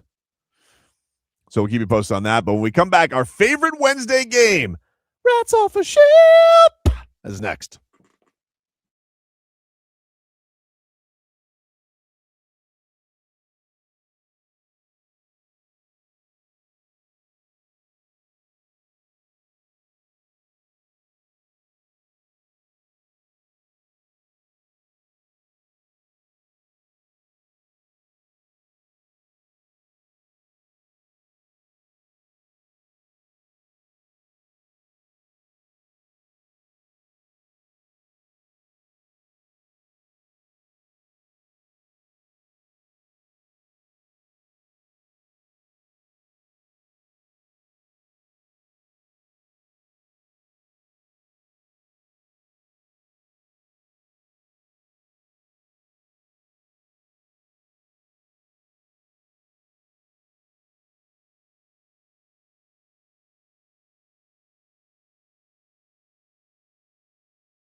Welcome back, everybody. Welcome back.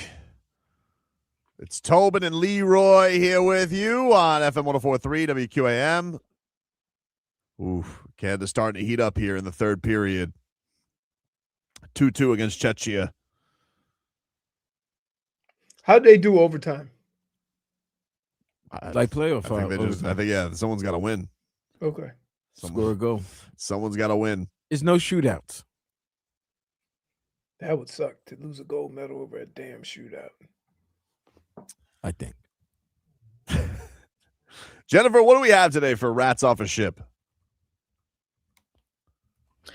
All right, guys. So first we have the Miami Dolphins, who will be looking at Jimmy Garoppolo if they cannot get Malik Willis. Porno Jimmy?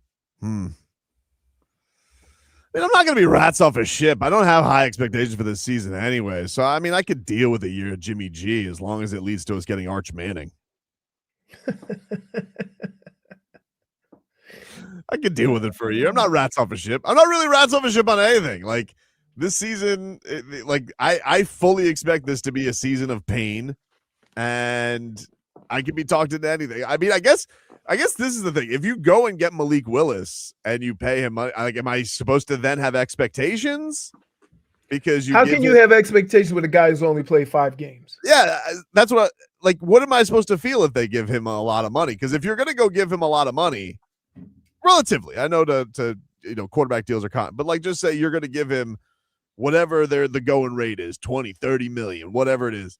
Am I then to expect they should win their first year? Because I don't feel like I would have that feeling with Malik Willis. I'd still feel like, well, he's the third best quarterback in the division because I don't even know who the Jets have right now. Right. So, but Jimmy G, it's not it's not sexy. I mean, he is handsome, but it's not sexy as far as the QB position is concerned. So, but I'm not Rats Off a Ship. Everything's kind of on the table for me this year. I'm not Rats Off a Ship because you have absolutely no idea who's going to play quarterback, and it's going to look like something like Jimmy G, right? Yep. At least that's a guy who's had some success in the NFL versus a guy that you would have to probably pay more and has played less. Now, my question is, if you bring somebody in like Jimmy G, he ran that San Francisco offense, which is kind of what Tua ran. So how do you look at that when he's coming into a system that is what you're trying to get away from? I don't think they're trying to get away from the system. I think they're trying to get away from the quarterback. I don't think it's the system they have a problem. Hey, I mean, they obviously aren't getting away from the system. They kept a guy on staff who was on the offense last year. Smeathan pulled the Tobin. Go get Jameis. Let's have some fun. Let's have some fun. I would have fun. That would be fun. We'd have content. I'd do it for a year. That's basically what they did with Fitzpatrick. You just you had a meme as a quarterback. He wasn't any good. The thing I would say about Jameis, spending some time with him, that's him. Mm-hmm. He is sincere with all that. While people may laugh and make fun of him, that dude, that's keeping it real for him. Where are your rats, Jennifer, on Jimmy G? I'm not mad about it. She said, I welcome all eye candy. Let's go. I'm Rats Off a Ship. Whoa! Why? Because you want him with the Jets? No, I don't want. I don't need him back taking. Listen, it's with South Florida already. It's already a battle as it is. I don't need this good-looking $30 million quarterback coming in and all of a sudden he ain't gonna make $30 million. He's got $30 million in his bank. Oh, okay, 30 plus. You kidding me? Jimmy G down here in South Beach? It's gonna be crazy. All of a sudden, they'll have sellout crowds and just be all the ladies. Hasn't really done anything in like 3 years. Doesn't matter. He's a good-looking guy. No, he's very handsome fella. What's number 2, Jennifer? Someone I don't really care for. We have Conor McGregor tweeting and deleting that he has his next opponent and fight date. Rats off a ship. Believe it when I see it. Guy says that he always has his opponent. He's always training. People are saying that he looks healthier. He looks better than he has when he was high as a kite, Yogi, at the bare knuckle press conference. But I don't know. I got to see it. I got to see the dude walk out to the ring and then close the cage door for me to believe that Conor McGregor is going to fight. Even if they get to a fight week, I'm going to be skeptical because there's just too much shenanigans around the guy's life. So I'm rats off a ship on him tweeting and deleting. Because honestly, if it was for real, why not just keep the tweet up? Why delete? Rats off a ship. Leroy? Rats off a ship. No, I'm rats off a ship. Like, he been saying he going to fight for 17 years. Rats off a ship. People are saying he got a little leverage yesterday with the them losing Ronda Rousey to Netflix. Oh, Chechi almost went up. Great save by Bennington. This could be their moment. Don't choke, boys. Do I want Canada to win? I mean, I don't want Marshy sad. I do want to beat them in the final. You're so confused right now. You're like, very conflicted. He's literally having an internal battle outside. Oh, that one timer looked like it was good, Vlad. This is a study needs to be had to watch this. You go through your fandom right now. Like, I feel bad for Marshy and Rhino. He scratched Bennett today, so I wish John Pooper no success. Go with Seth Jarvis. Hell out of here. Anyway, where are your rats, Jennifer? You said you were rats off a ship? Yes. Leroy? Rats off a ship. I'm super rats off a ship. Oh, wow. Rats off a ship. Immediately rats off a ship. You know what? I think when guys get out of the limelight, they announce a fight just so they could get back in it, and it never produces, and they just get, back and forth. I'm done with this. Vlad? Is he on the toot? I don't know. If he's on the toot, I'm rats off the ship.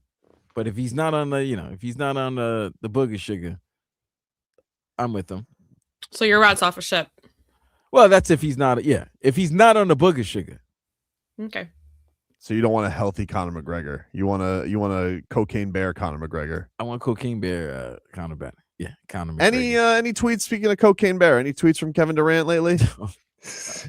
None yet. Still, huh? Just checking. Crosby's still in some pain. Oh, this is a flashback to when he got hurt, so he's still out. He got boarded.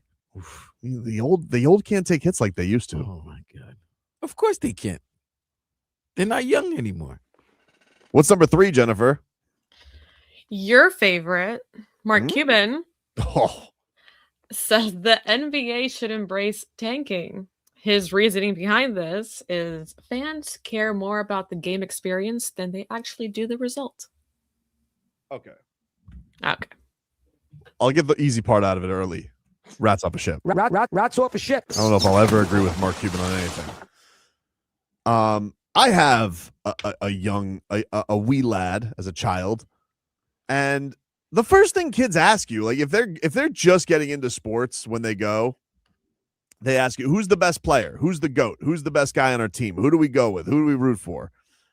And if you are there and you're like, oh, dude, our best guy is Alex Sarr, and then they watch the guy get like dunked on left and right, trust me, they're going to have a bad time. This Mark Cuban has no idea what he's talking about, okay? This is classic billionaire rose-colored glasses thinking, oh, people don't really care about who wins or loses. Yeah, they do. Yeah, they do. They actually do. They want to see good players. They want to see fun. And this idea that you could just be like, oh, let me embrace tanking. First of all, shut the hell up. And second of all, shut the hell up. Because you don't know what you're talking about, Mark Cuban. And also, you guys, I mean, do I even consider him the Mavericks owner anymore? I don't even know what he is. Is he just a tweeter? Does he have any say in the Magic?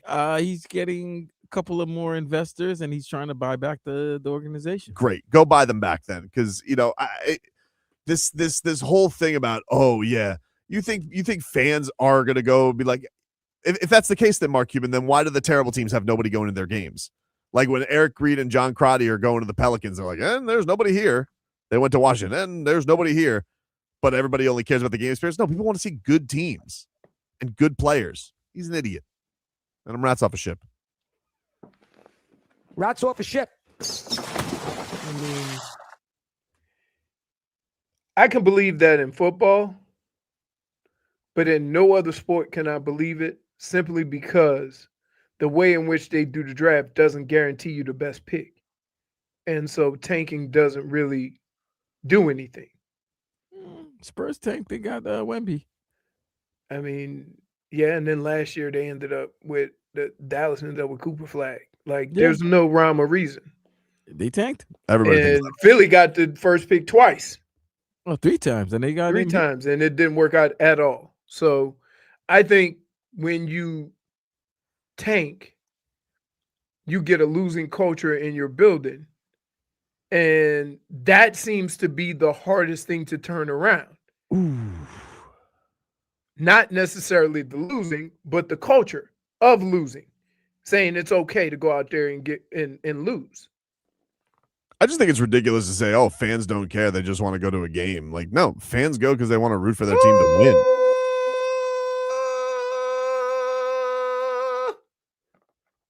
Oh, you're ahead of Wow, Chechi just went up 3-2. Yeah, Leroy's watching from home. No, I'm not. You know what I'm watching? What? I'm just doing the little Olympic box. So you're ahead of us. Yeah. On the computer. I'm not even Right, no. watching the game. No, I'm just Yeah, really? I'm not watching the game. I'm just watching Score? Olympic hockey scores. And then you I saw thought you were it go watching- 2, And I 2 to saw it go 3. from 2 to 3. Wow. That's it. It went right off his ass and got them on the break. What a breakaway. Is that Astron. not the craziest thing that I thought you guys already knew? No, that's why when you okay. started Leroy, yelling- you were the first one to have a reaction. That's why we were just looking. That's why I was like, oh, let me look up to see what the game Dude, they're is. going crazy right now. Hey, I'm Tobin now. Yeah, you were Tobin during the trade. I welcome that the spoil. draft. I'm good Oh, for it. Yeah. I was happy about it because then I knew something was going to happen. That was crazy. Bounced off his ass, sent them on a breakaway, set up a perfect little assist, and Chechi is up 3-2. So it went from an ass away on- to a breakaway? Yeah, Okay. right off the cheeks. Ass away to a breakaway. Oh, Nice. man, pressure is on Canada. What do we got, 7 Wait. minutes left in this game? 7 minutes. Hey, do it, Tobin. If you guys listen to the North, here's what you hear right now.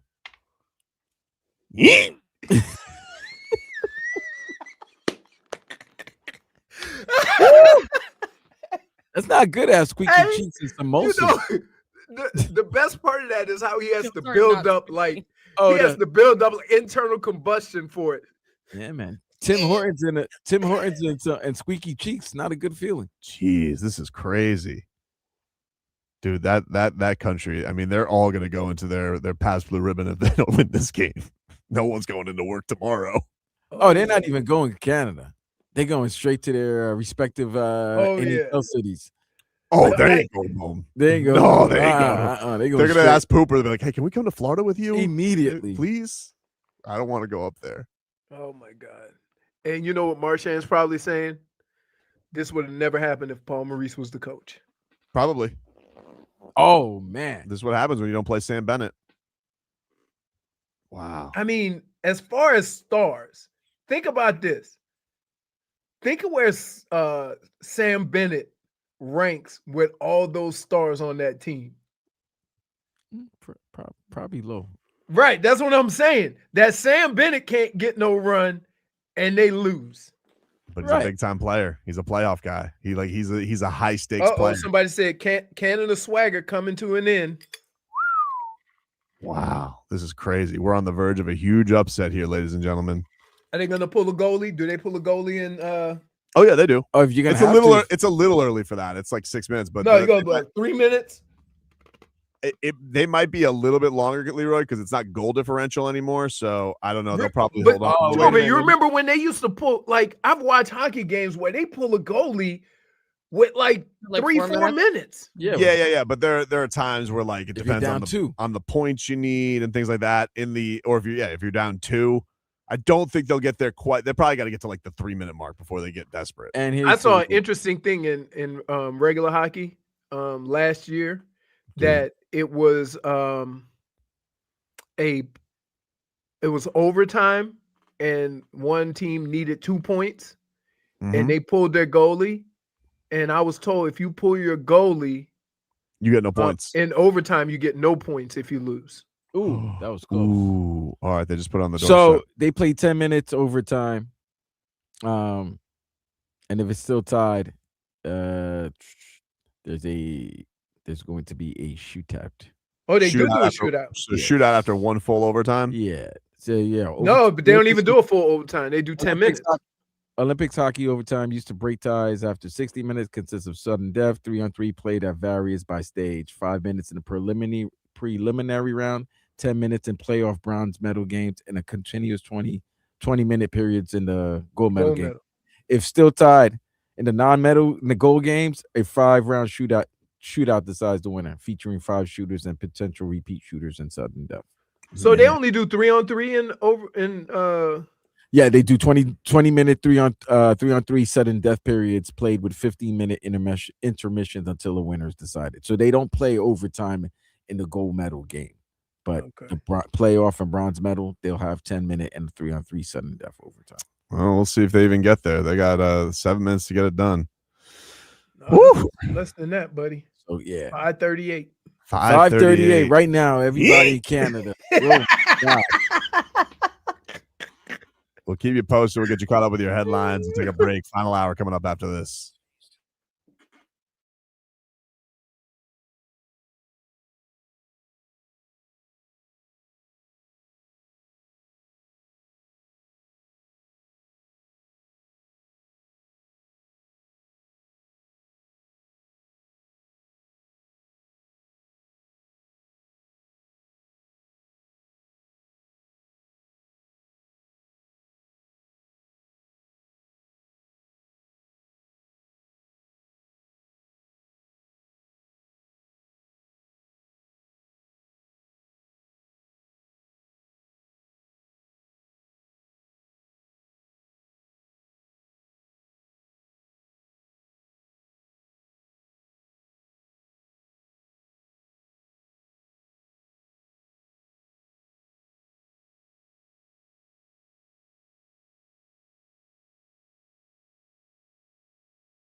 All right, welcome back, everybody. Tobin and Leroy here with you on FM 104.3 WQAM. Get to our headlines brought to you by Doral Volkswagen, home of the Pricito, our lowest price. Visit us at Doral Volkswagen or DoralVolkswagen.com. During the break, Canada ties it up 3-3. Nick Suzuki with the deflection getting through. So Czechia not able to keep the 1-goal lead. What is it, like 2.5 minutes left? 2:20. 2:20 left in regulation. A great deflection by the Canadiens captain. Not the Team Canada, the Montreal Canadiens captain. But Suzuki ties it up 3-3 in this quarterfinal game in the Olympics. Team USA plays later today. They take on Sweden. But man, this is crazy right now.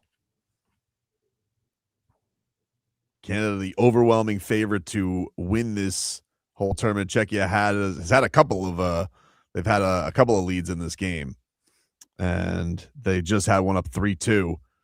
But Canada not ready to go home yet, Leroy. The cheeks for everyone right now are squeaky. We got an all squeaks on deck.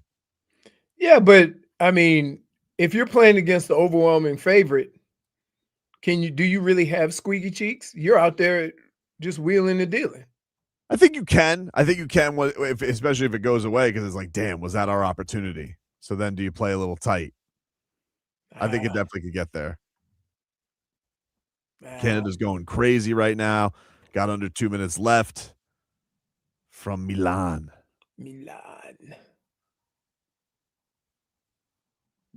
This is crazy. What a time right now. Ooh. Uh-oh. Czechia's goalie's just like face planted and he's on the ice. But now his boys got the puck going the other way. Trying to avoid doing play-by-play. Anyway, we got that going on. The Canes, shout out to Coral Gables last night. Big night at for the Canes in baseball and from basketball last night. You had a walk-off win against UCF. 2-run homer in the 13th inning. They were able to get the breakaway. Whoa, what a stop by Binnington. All right, got on the backhand. And then a nice win yesterday by Jay Lucas's crew. They beat Virginia Tech, which is nice. Good for them. Would like them to be at least in the top 25. At least you know that they have a chance of, getting a bid. Yeah, especially in that conference. Like, it's not some bozo conference. We're talking the ACC here, dude. And the thing that's impressive, and this goes to Jim Larenega's era, like, it's not even something they're not used to go and be successful against the best teams in those in that conference either. So, but it is great to see, with Coach L's career winding down, and he had such a great run. You come in right away as a head coach and you make that kind of an impact right away. Yeah. There's no build. And yeah, it's different. Oh, man, Leroy, this game is tense, dude. We're under a minute left. Czechia's trying to make this last push. Oh, no. Turnover. Ooh, he tries the old wraparound. It falls off the stick, Leroy. Canada, your trickery did not work there. No trickeration? No trickeration, Vlad. This is crazy, dude. This is intense. This is intense. Very intense. Oh, man, we got about 15 seconds left in this puppy before we go to overtime. Just check you have one last run in them before we go to OT. Doesn't look like it. Looks like we're about to go to overtime. Seconds ticking away. Halftime. That's not. I mean, it's not halftime. That's not halftime. That's what they put on my thing. Look, I'm sorry. What do you think? I'm just making it up? Hold on. What? No, I'm saying that's what they put on the thing. They don't put intermission. They put halftime. Okay. Courtney says y'all should be ashamed rooting against Marchant, Reinhardt, and Bennett. Well, he's not playing Bennett. What do you mean? I love and also I love Radko Gudas. I'm not rooting against Canada. I just think it'd be funny. And also John Pooper. I mean, come on, Courtney. You got to be real. You can't admit you're a little torn on it. I sent you a picture. I knew you were going to do that. Yeah. Leroy, you know it's called intermission, though. I know. It says halftime. Sorry. I was just reading it. I know it's intermission. Wait, he sent it to everyone? Yeah, I sent it to you. Yeah, he did. Yeah, he sent it. They didn't even. Why is halftime? I don't know. That's why I read it. What kind of Dude, I mean, you know what? Dude, Leroy? can we just say like Apologies. what are you watching this on? The Bing Sports Details? Hey, yo. Is that it? I don't know. That's where you're watching this? The game? I'm not cast? watching the game. It's just the Bing is He's watching- basically like he's watching other things. his computer's like Internet Explorer or whatever. Why Like do the you use- no, and actually What? no, it's like the page that it mainly opens up to. He's The homepage. pulling Abdul Carter. Why do you watch internet the way you watch internet? listen. I was ahead of you guys. So I mean, the fact that you saying why am I watching it the way I am? yeah, but you're I'm not actually getting the information first. great. I mean, good for you, but I mean, honestly, like, what are you watching right now? It looks like it's going to give your computer a virus. No, You might as well go. not. No, it's not. It still was on the regular search engine. You use Bing? No, I just didn't. No, The CEO of Bing doesn't even use Bing. Who the hell uses Bing? I'm not. I didn't use it. I just pressed like I went to Olympic Please use the scores bottom link. and then pushed the first thing. In all reality, you actually think that he went and said, "Oh, I'm on Bing." What else do you No, use? I had Like, no You're not idea. noticing that. you asking Jeeves next? Dude, what, he's got dial-up? Bang, bang, bang, bang. In my- So they're right back at this. They're going right after. Yeah, they're this? going, they All don't right. wait. It's 3-on-3. It's halftime.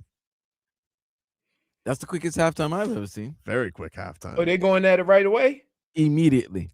Oof. And we ain't got time for that. We got other games. We got to get to it. Yeah, we got Finland to get to. They got and then two other Team games to play. Yeah, they do. Team USA is going at it. They're writing out their cards. Almaca says -1 for tech shaming. All right. Yeah. I just read what was on the screen. -1. It's just I was just taking it back. I was like, Bing? That's I mean, No, it My did say computer Bing. doesn't default to Bing. I'm telling you what happened when I pushed Olympic scores. I hit the first thing, the first little thing that came up, and that was it. Look, You know if what, you Leroy, I'm proud of you for actually getting to it. Now we're complaining about how I got there. Ain't that something? well, I mean, the reason we got there is we were confused why it said halftime, and now we Right. know you use Bing.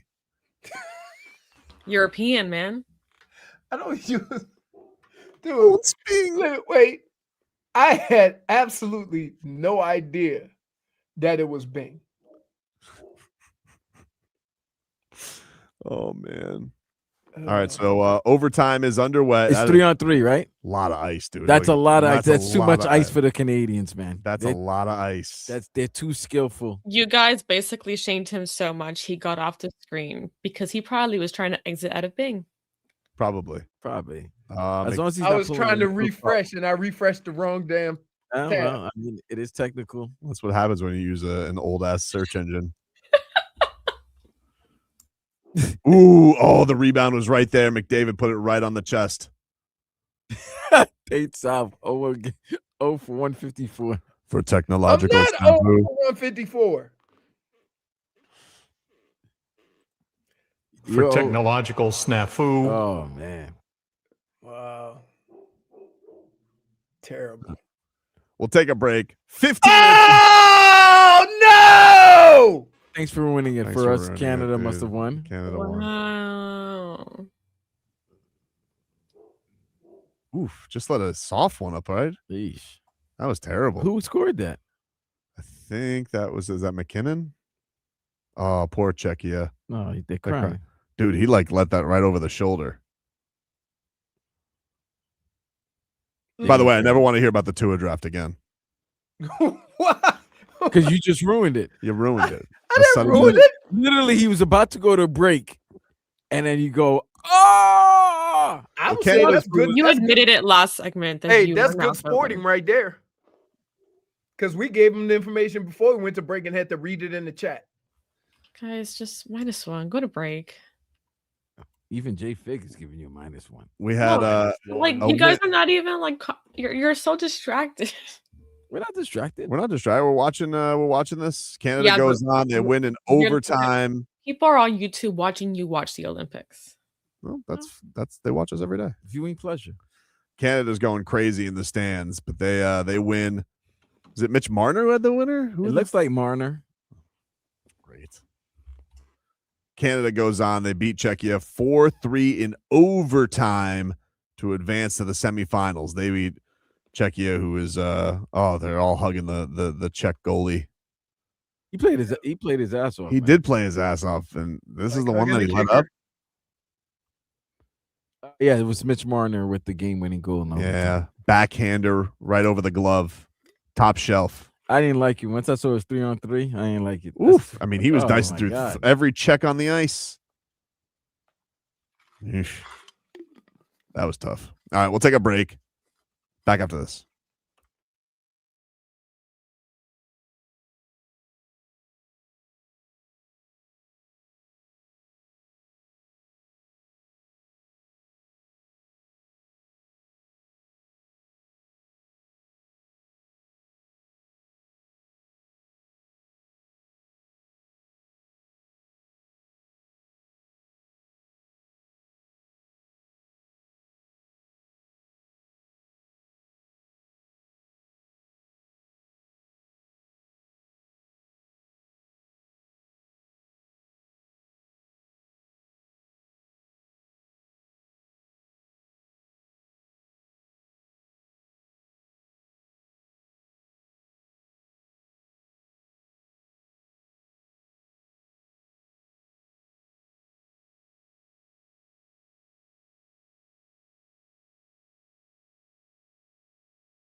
Welcome back, everybody. Tobin and Leroy here with you on FM 104.3 WQAM. Hey, let's give away those Hank Williams Jr. tickets. If you guys want to see Hank Williams Jr., be caller number. What call you want to do, Jennifer? Caller number 2. Quick one. Caller number 2 to 305-567-0560. The legendary Hank Williams Jr. is coming to I Think Financial Amphitheater in June. And we're going to give it to caller number 2 right now to 305-567-0560. 305-567-0560. This is a Live Nation show. If you guys want to go see Hank Williams Jr., caller number 2 to 305-567-0560 will win the tickets to see Hank Williams Jr. We'll have more tickets to give away throughout the rest of the week. But today, caller number 2 to 305-567-0560. So there you go. If you guys are just tuning in, Canada survives a scare. They beat Czechia 4-3 in overtime. They're the second team to advance. Slovakia beat Germany. And we got Finland and Switzerland about to get going. No, they're in the second period right now. Switzerland's up 2-0 on Finland. And that's going on right now. Team USA and Sweden. That's today at 3 p.m. A little after 3 p.m., 3:10. Mitch Marner with the game winner in overtime. Very impressive move to advance Canada after getting a scare. They were trailing late into the third period, but able to tie it up with a goal from Nick Suzuki and then get the win in overtime. So a thrilling day in the Olympics Ville of hockey right now. Miami Heat, they'll be back in action on Friday. Get to 15 minutes of Heat here, brought to you by Doral Kia. You always pay less with your price seat to at Doral Kia. Visit us at Doral Kia or DoralKia.com. And they'll be back at it on Friday, taking on the Atlanta Hawks. They'll likely practice tomorrow, getting themselves set for action. So we'll see what's what there. Miami has Atlanta, got Memphis. I think they got Milwaukee and the 76ers next week, and then they'll come home next Saturday. They got an afternoon matchup against Kevin Durant. We'll see if Kevin Durant has tweeted by then. If he has gotten to the point where he is says anything at all. I think he won't. I'm trying to just move this along. Moving along, nothing to see here, everybody. We're on to another day. Also going to see how much hobnobbery John Morant's going to do on Saturday. See if he's like, hey, you guys sure you didn't want me? Please? Get me out of Memphis. I don't know what to tell you, dude. They weren't interested. You got to figure like he's, when he looks around and he sees not only did Bane get moved, but Jaren Jackson Jr. Got to be a weird feeling for him. You know what I'm also, and you've brought this up, the guys are having a hard time moving, all kind of play the same type of position. Yep. Right? So is that where the league is starting to move away from? Just that point guard that can score but doesn't play defense? Because there's still a lot of them left. Yeah, I think, from high-profile guys left, it's probably, he's the most high-profile one that's left. But he's also the one with the most baggage. See, I don't know if you're a Heat fan or in the Heat organization, the way you feel about culture and how guys are adept to becoming part of that culture. When you look at the baggage that Ja has, of all the guys that you've talked about, he is the least likely to come in and just buy into Heat culture. Would you agree with that? No, I wouldn't buy it. I wouldn't say that. Based, is there anything that he's done that would lead you to believe that he would? I don't buy into a guy. I don't subscribe to, the guy is not Heat culture. I don't subscribe to that type of stuff. I think that if you want to say that you're worried about his injuries or his frailties or any of those, I think those are legit concerns. Yes, we have one of those. This guy that like he would go up there and throw double birds at Eric Spoelstra, I don't buy that. We have one of those though, the guy you just mentioned. And why would you sign up for another guy? Are you referring to Tyler? Yeah, the injuries. Yeah, the injuries are definitely a concern that you would have to have for him. I think the thing with the Morant thing is you're hopefully capturing some type of elite talent that was there, that had carried teams, and that Herro's never been at that part of his career. Like, been a guy who can carry a squad. But it may have just, John Morant could be a guy that's just athletically burnt out early. Like he maybe only he came into the league small. He may not have that type of explosiveness anymore. I don't know. I would say that Ja reminds me of a running quarterback, right? A guy who's extremely athletic and uses a lot of his athleticism. And then when he loses that athleticism, you start paying attention to the other parts of that position, right? Is he a shooter in Ja Morant? Can he shoot?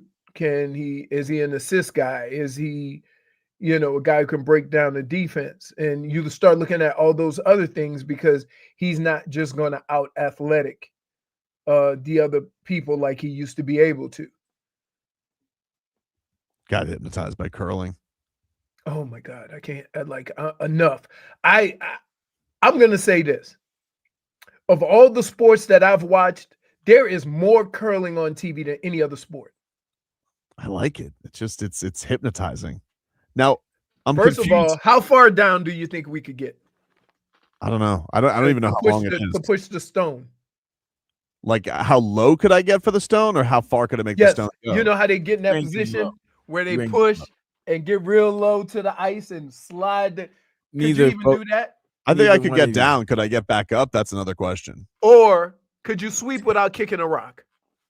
Ooh, I don't know. They're really close. Because they seem to be moving around in and out of those rocks like it's just easy. And you can't double touch. Right.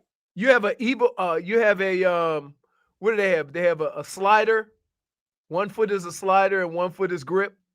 I have a question though. Like, so is there curling with just 2 people, and then there's curling with 3 people? There's curling with 2, there's curling with 3, and that's it.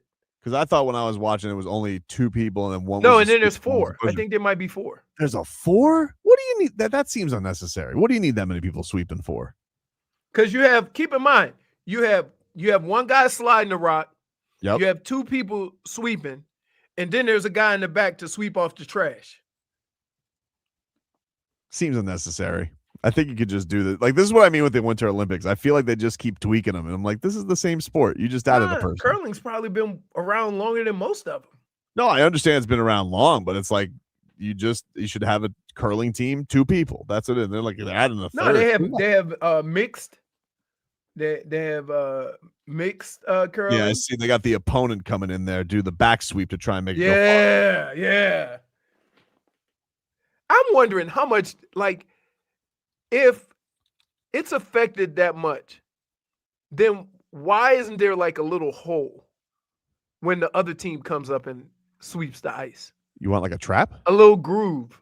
I'm just saying, when you sweep so hard in that area to get the rock to curl, then when the next person comes, isn't it hard to not get it to take that same route?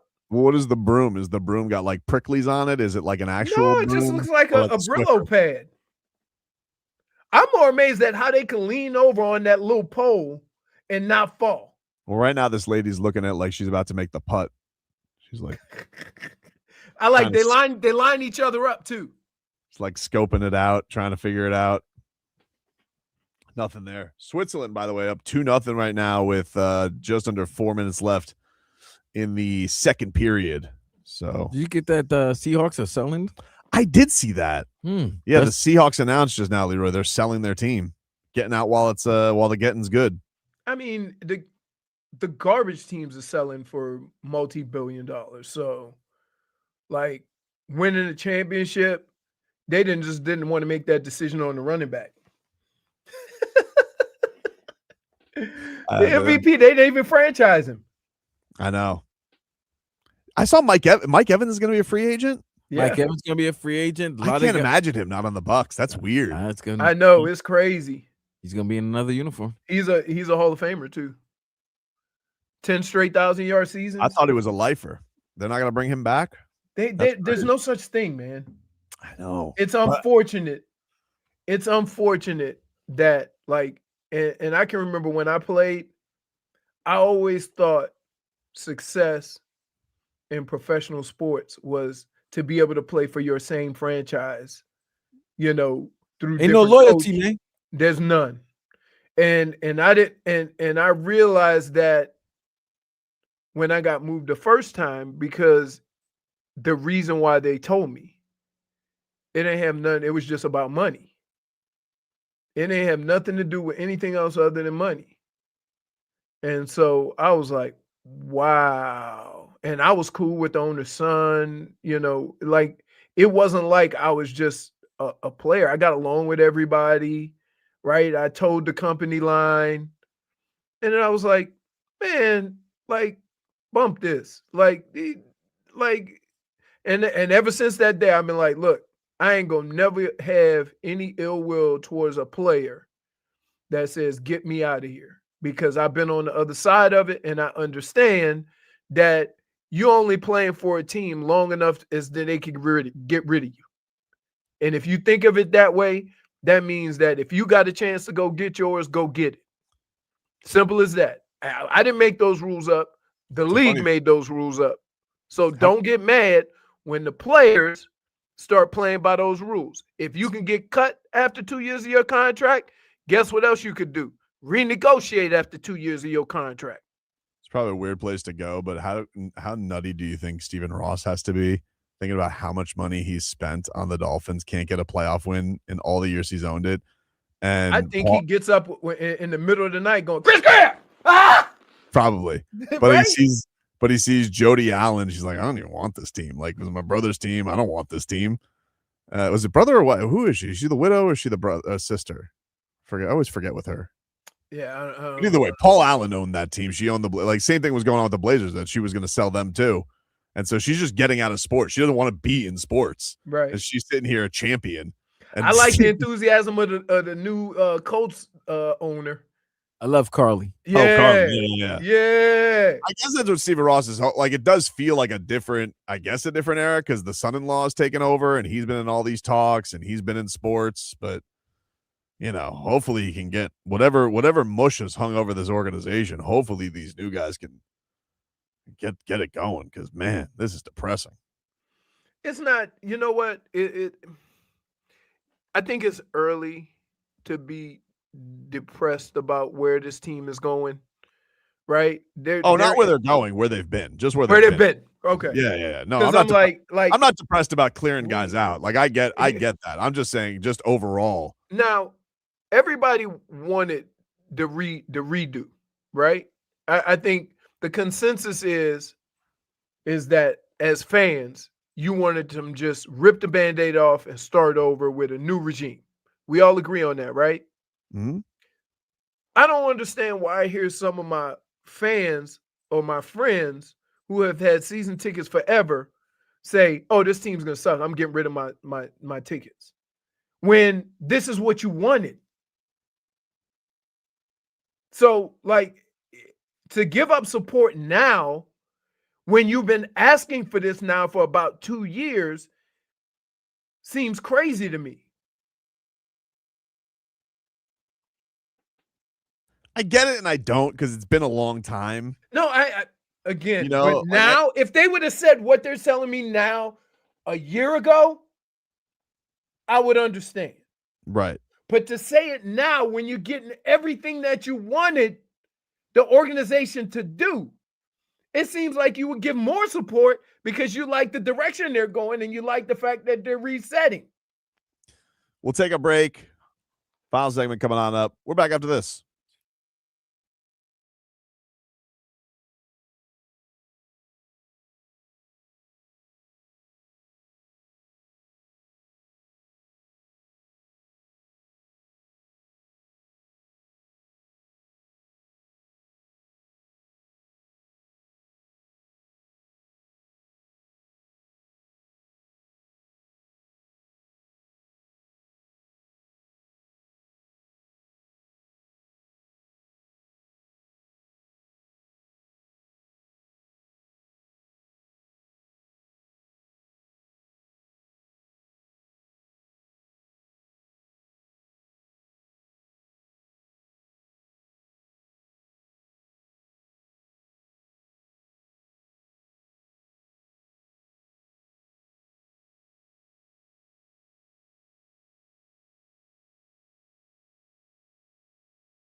Welcome back.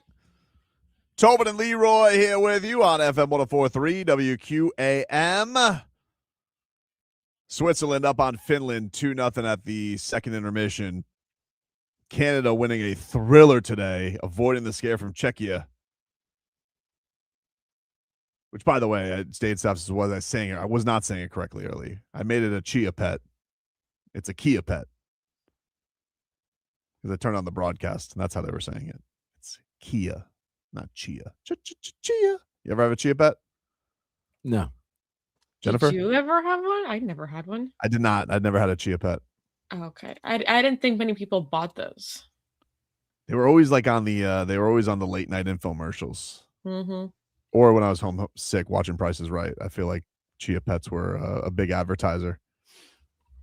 I don't know. You had the turtle, you had the lamb. Those are the classics. Fins Up says, Toes, Bleacher Report deemed former Dolphins quarterback Ryan Tannehill number 99 on the 99 greatest quarterbacks in NFL history. How do I feel about that? I don't know. First of all, why are you ranking 99 quarterbacks? It feels like overkill. I went through that list. That list is BS. Why does it stop at 99? I can't even come up with 99 quarterbacks, to be honest with They you. have Jeff Garcia better than Jalen Hurts. Really? Yes. They have Kirk Cousins better than some of these quarterbacks. They have Kirk Cousins. They have Kirk Cousins. Who's number one? Brady? Brady's one. Manning's two. Montana's 2. I'm sorry. Peyton Manning's 3. Mahomes is 4. Aaron Rodgers, your boy, is 5. Where is Marino? 10. I would say this. Maybe I'm a little biased because I was playing in that era. But if you did not see Dan Marino throw a damn football, it was a thing of art. And I'm not saying that because I know him. I'm not saying it because I'm down here. We used to watch him throw the ball and the quickness in which he got rid of the ball. And everybody was like, how did the ball come out that fast, that hard, and that accurate? Without just a flick of a wrist. I'll tell you one that stood out to me like a sore thumb, like right away, Vlad. Which one? Russell Wilson's a top 25 quarterback of all time. He's a top 30 quarterback of all time. Of all time? Yeah. That 10-year run he had was an unbelievable. That was a Hall of Fame 10-year run. They got Lamar Jackson behind him because he won a Super Bowl with behind the Legion of Boom. Wait. Hold on. We talk about quarterbacks that have won Super Bowls and say he got ring protection and all that. But that also means that the quarterbacks that didn't win move down the list, if that's how you're going to play it. I mean, dude, I will always think Marino. Nobody's going to tell me that Marino is not a great quarterback and that Marino, I think, is a better quarterback than Russell Wilson. But correct. That's what I'm saying. Like, he's got a ring. When it comes to a pure passer of the ball. Yeah, but then why did they have Jalen Hurts so low? It's a weird list. It's a weird list. They have Randall Cunningham high, and I'm looking at the numbers. I'm like, you're just going by his evolution, what he did to the game. They got Bernie at 80. Kosar, Bernie. He had a play, dude. Before I got there, he had 2 playoff runs that were unmatched. These are your quarterbacks. The Leroy Horde list. They have Bernie at 80. Dante Culpepper at 78, Vinny Testaverde at 73. Where's Warren Moon? He's got to be in the 30s. 21. Okay. He's another guy. When I tell you, that's the only guy that I've ever seen throw a football that never threw a football that wasn't a perfect spiral. You ask anybody that played Warren Moon, they'll say he threw a perfect ball. And Cunningham's 39. How about let me see. Jeff George not on the list? No. No, he did not make the list. Mark Rippon on the list? Yes, he is. Yeah. He's like in the 80s. Let me think. Who else did I play with? Who else did I play with? He's 97. Yeah. 2 spots ahead of Ryan Tannehill. I played with Jim McMahon. Would you rather be on the list or not on the list if you're 99? I'd rather be on the list. You'd rather I'd rather be on the list. I'd rather be If on you're the list. 99, that means the number should be 100. So Who the hell is Burt Jones? a lot of Burt these Jones, guys he played for the got Jets. paid. No, he did play for the Jets and the Colts. The Colts. Play for the Colts. You know, one of your guys, well, I don't know if you played with him, but Well, for me. Cleveland Brown alumni, Brian Syke. Brian Just 'cause Syke, he was before Bernie. right, but he won one MVP and he's in there. Yeah. Well, how come Joe Flacco's so far behind Russell Wilson? I He's don't 53. know. This list doesn't make sense. I told you. Joe Flacco's had a better end of era to his career than Russell Wilson has. He won a playoff game, or he got to the playoffs at least. Yeah, but Listen, Russell's first 10 years was Joe was Flacco. good. Listen, Joe Flacco right now could give you 3 of the finest quarterbacking weeks you've ever seen. Now that's all he got. I don't know if Russ could do that. Cody goes, surely Tua is on the list. He's not on the list. Yeah. Top 499 quarterbacks. Justin Where's Drew Brees? Breeze high. Breeze Like in the teens. Breeze is 8. Wow. Yeah. And he's second all time. Breeze is 8. Young is 9. Elway's 6. Where's Aikman? He is outside top. Where the hell was he? Outside top 30. No, Aikman's in the top 30, bro. Right inside the top 20. 3 titles, you're gonna get in the top 30. Same way Bradshaw's got to be in the top 30. You got 4 of them things. Bradshaw's 15, Roethlisberger's 16, Staubach is 17, Warner is 18. Where they put Elijah?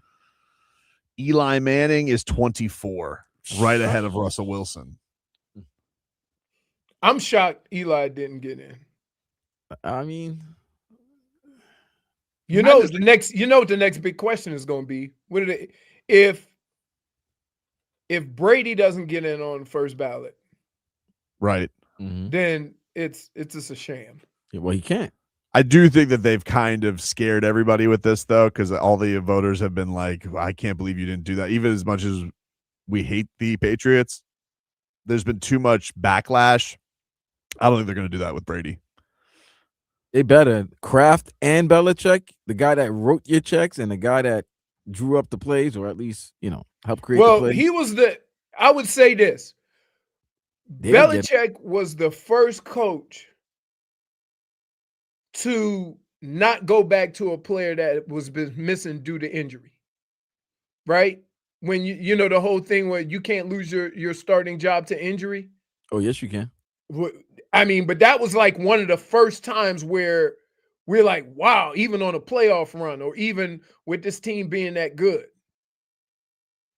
And guess what? And remember, during that playoff stretch, he had to come in for Brady. I'm surprised I got Jared Goff above Joe Burrow. Yeah, they had Burrow low. Yeah, Justin Herbert Herbert low. I get it, but can't stay healthy. I don't think anybody would ever take Jared Goff above him. Yeah, Jared Goff ahead of him.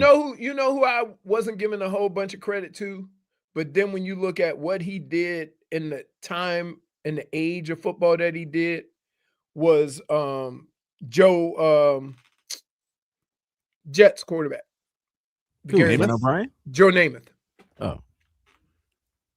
He was like one of the first guys that he threw for over 4,000 yards a year, didn't he? Yeah. That was like crazy. He let that thing rip. That's why I had so many picks. I mean, yeah. Hey, Gunslinger. We used to Jameis should be on that list just so we could tell the story. Oh. 30 for 30. Yeah, I would just like a top 99 gunslingers list. Some of these. You wouldn't like that. Yeah. You know why you wouldn't like that? Why? Because guess who would be on it? Fitzpatrick. Ugh.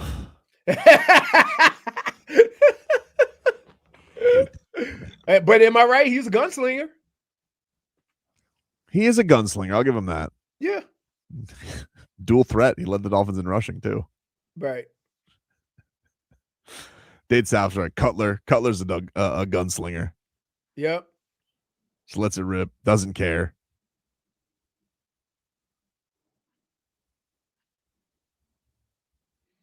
I can't really think. I know all the guys that I remember seeing. Like there's only a handful of, like, when I tell you I was amazed watching Marino throw football, watching Warren Moon throw football, watching Brett Favre break hands and fingers throwing the football. There's just certain guys that had cannons. I played with two of them, and that was Randall Cunningham. Randall Cunningham had a cannon, and Jeff George. I mean, Jeff George, man, goodness. I didn't see Brad Johnson on the list. He's on there. Is he? Yes, he is. I played with Brad Johnson. Took the job from got the job from Warren Moon. He might be 85. How come? Why did you guys change quarterbacks so much? Like, I would feel like you would want to just So go. here's what happened, and it wasn't a matter of changing. And remember, I told you a story about Brady and who's the other quarterback he took over for? Bledsoe. Mm-hmm. Okay. When I got to Minnesota, Warren Moon was hurt. Okay.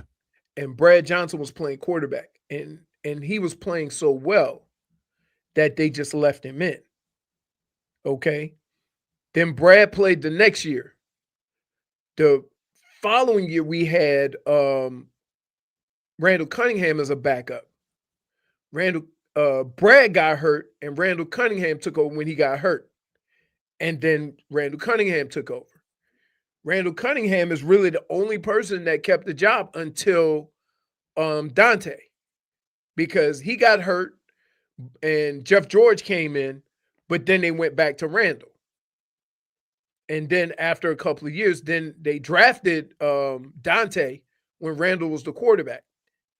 And then after that following year, they went to Dante. So I saw it two times. All good. I mean, like, none of them terrible options. I mean, exactly. I think I was also like, you would think with an offense like that talented, I'd be like, why did you guys have so many? That makes sense. There was so many injuries. And everybody, I mean, Randall won comeback player of the year. We had Brad Johnson went on to win a Super Bowl. So they weren't like they were bad quarterbacks. The only guy that I really think that Denny couldn't wait to go back to the regular quarterback was Jeff George. Because Jeff George, like, he was a gunslinger. He wasn't throwing no damn check downs. He wasn't throwing no flat passes. He was throwing the ball deep. Right now, it looks like Great Britain just curled it right up into the bullseye. They're playing head games with the U.S. too because they got short sleeves on. They're not cold in the ice den. Really? I don't know. Ice game. Can I tell you something? We tried that one year. It was 5 degrees. We were playing, I want to say, in Pittsburgh on that hard frozen turf, right?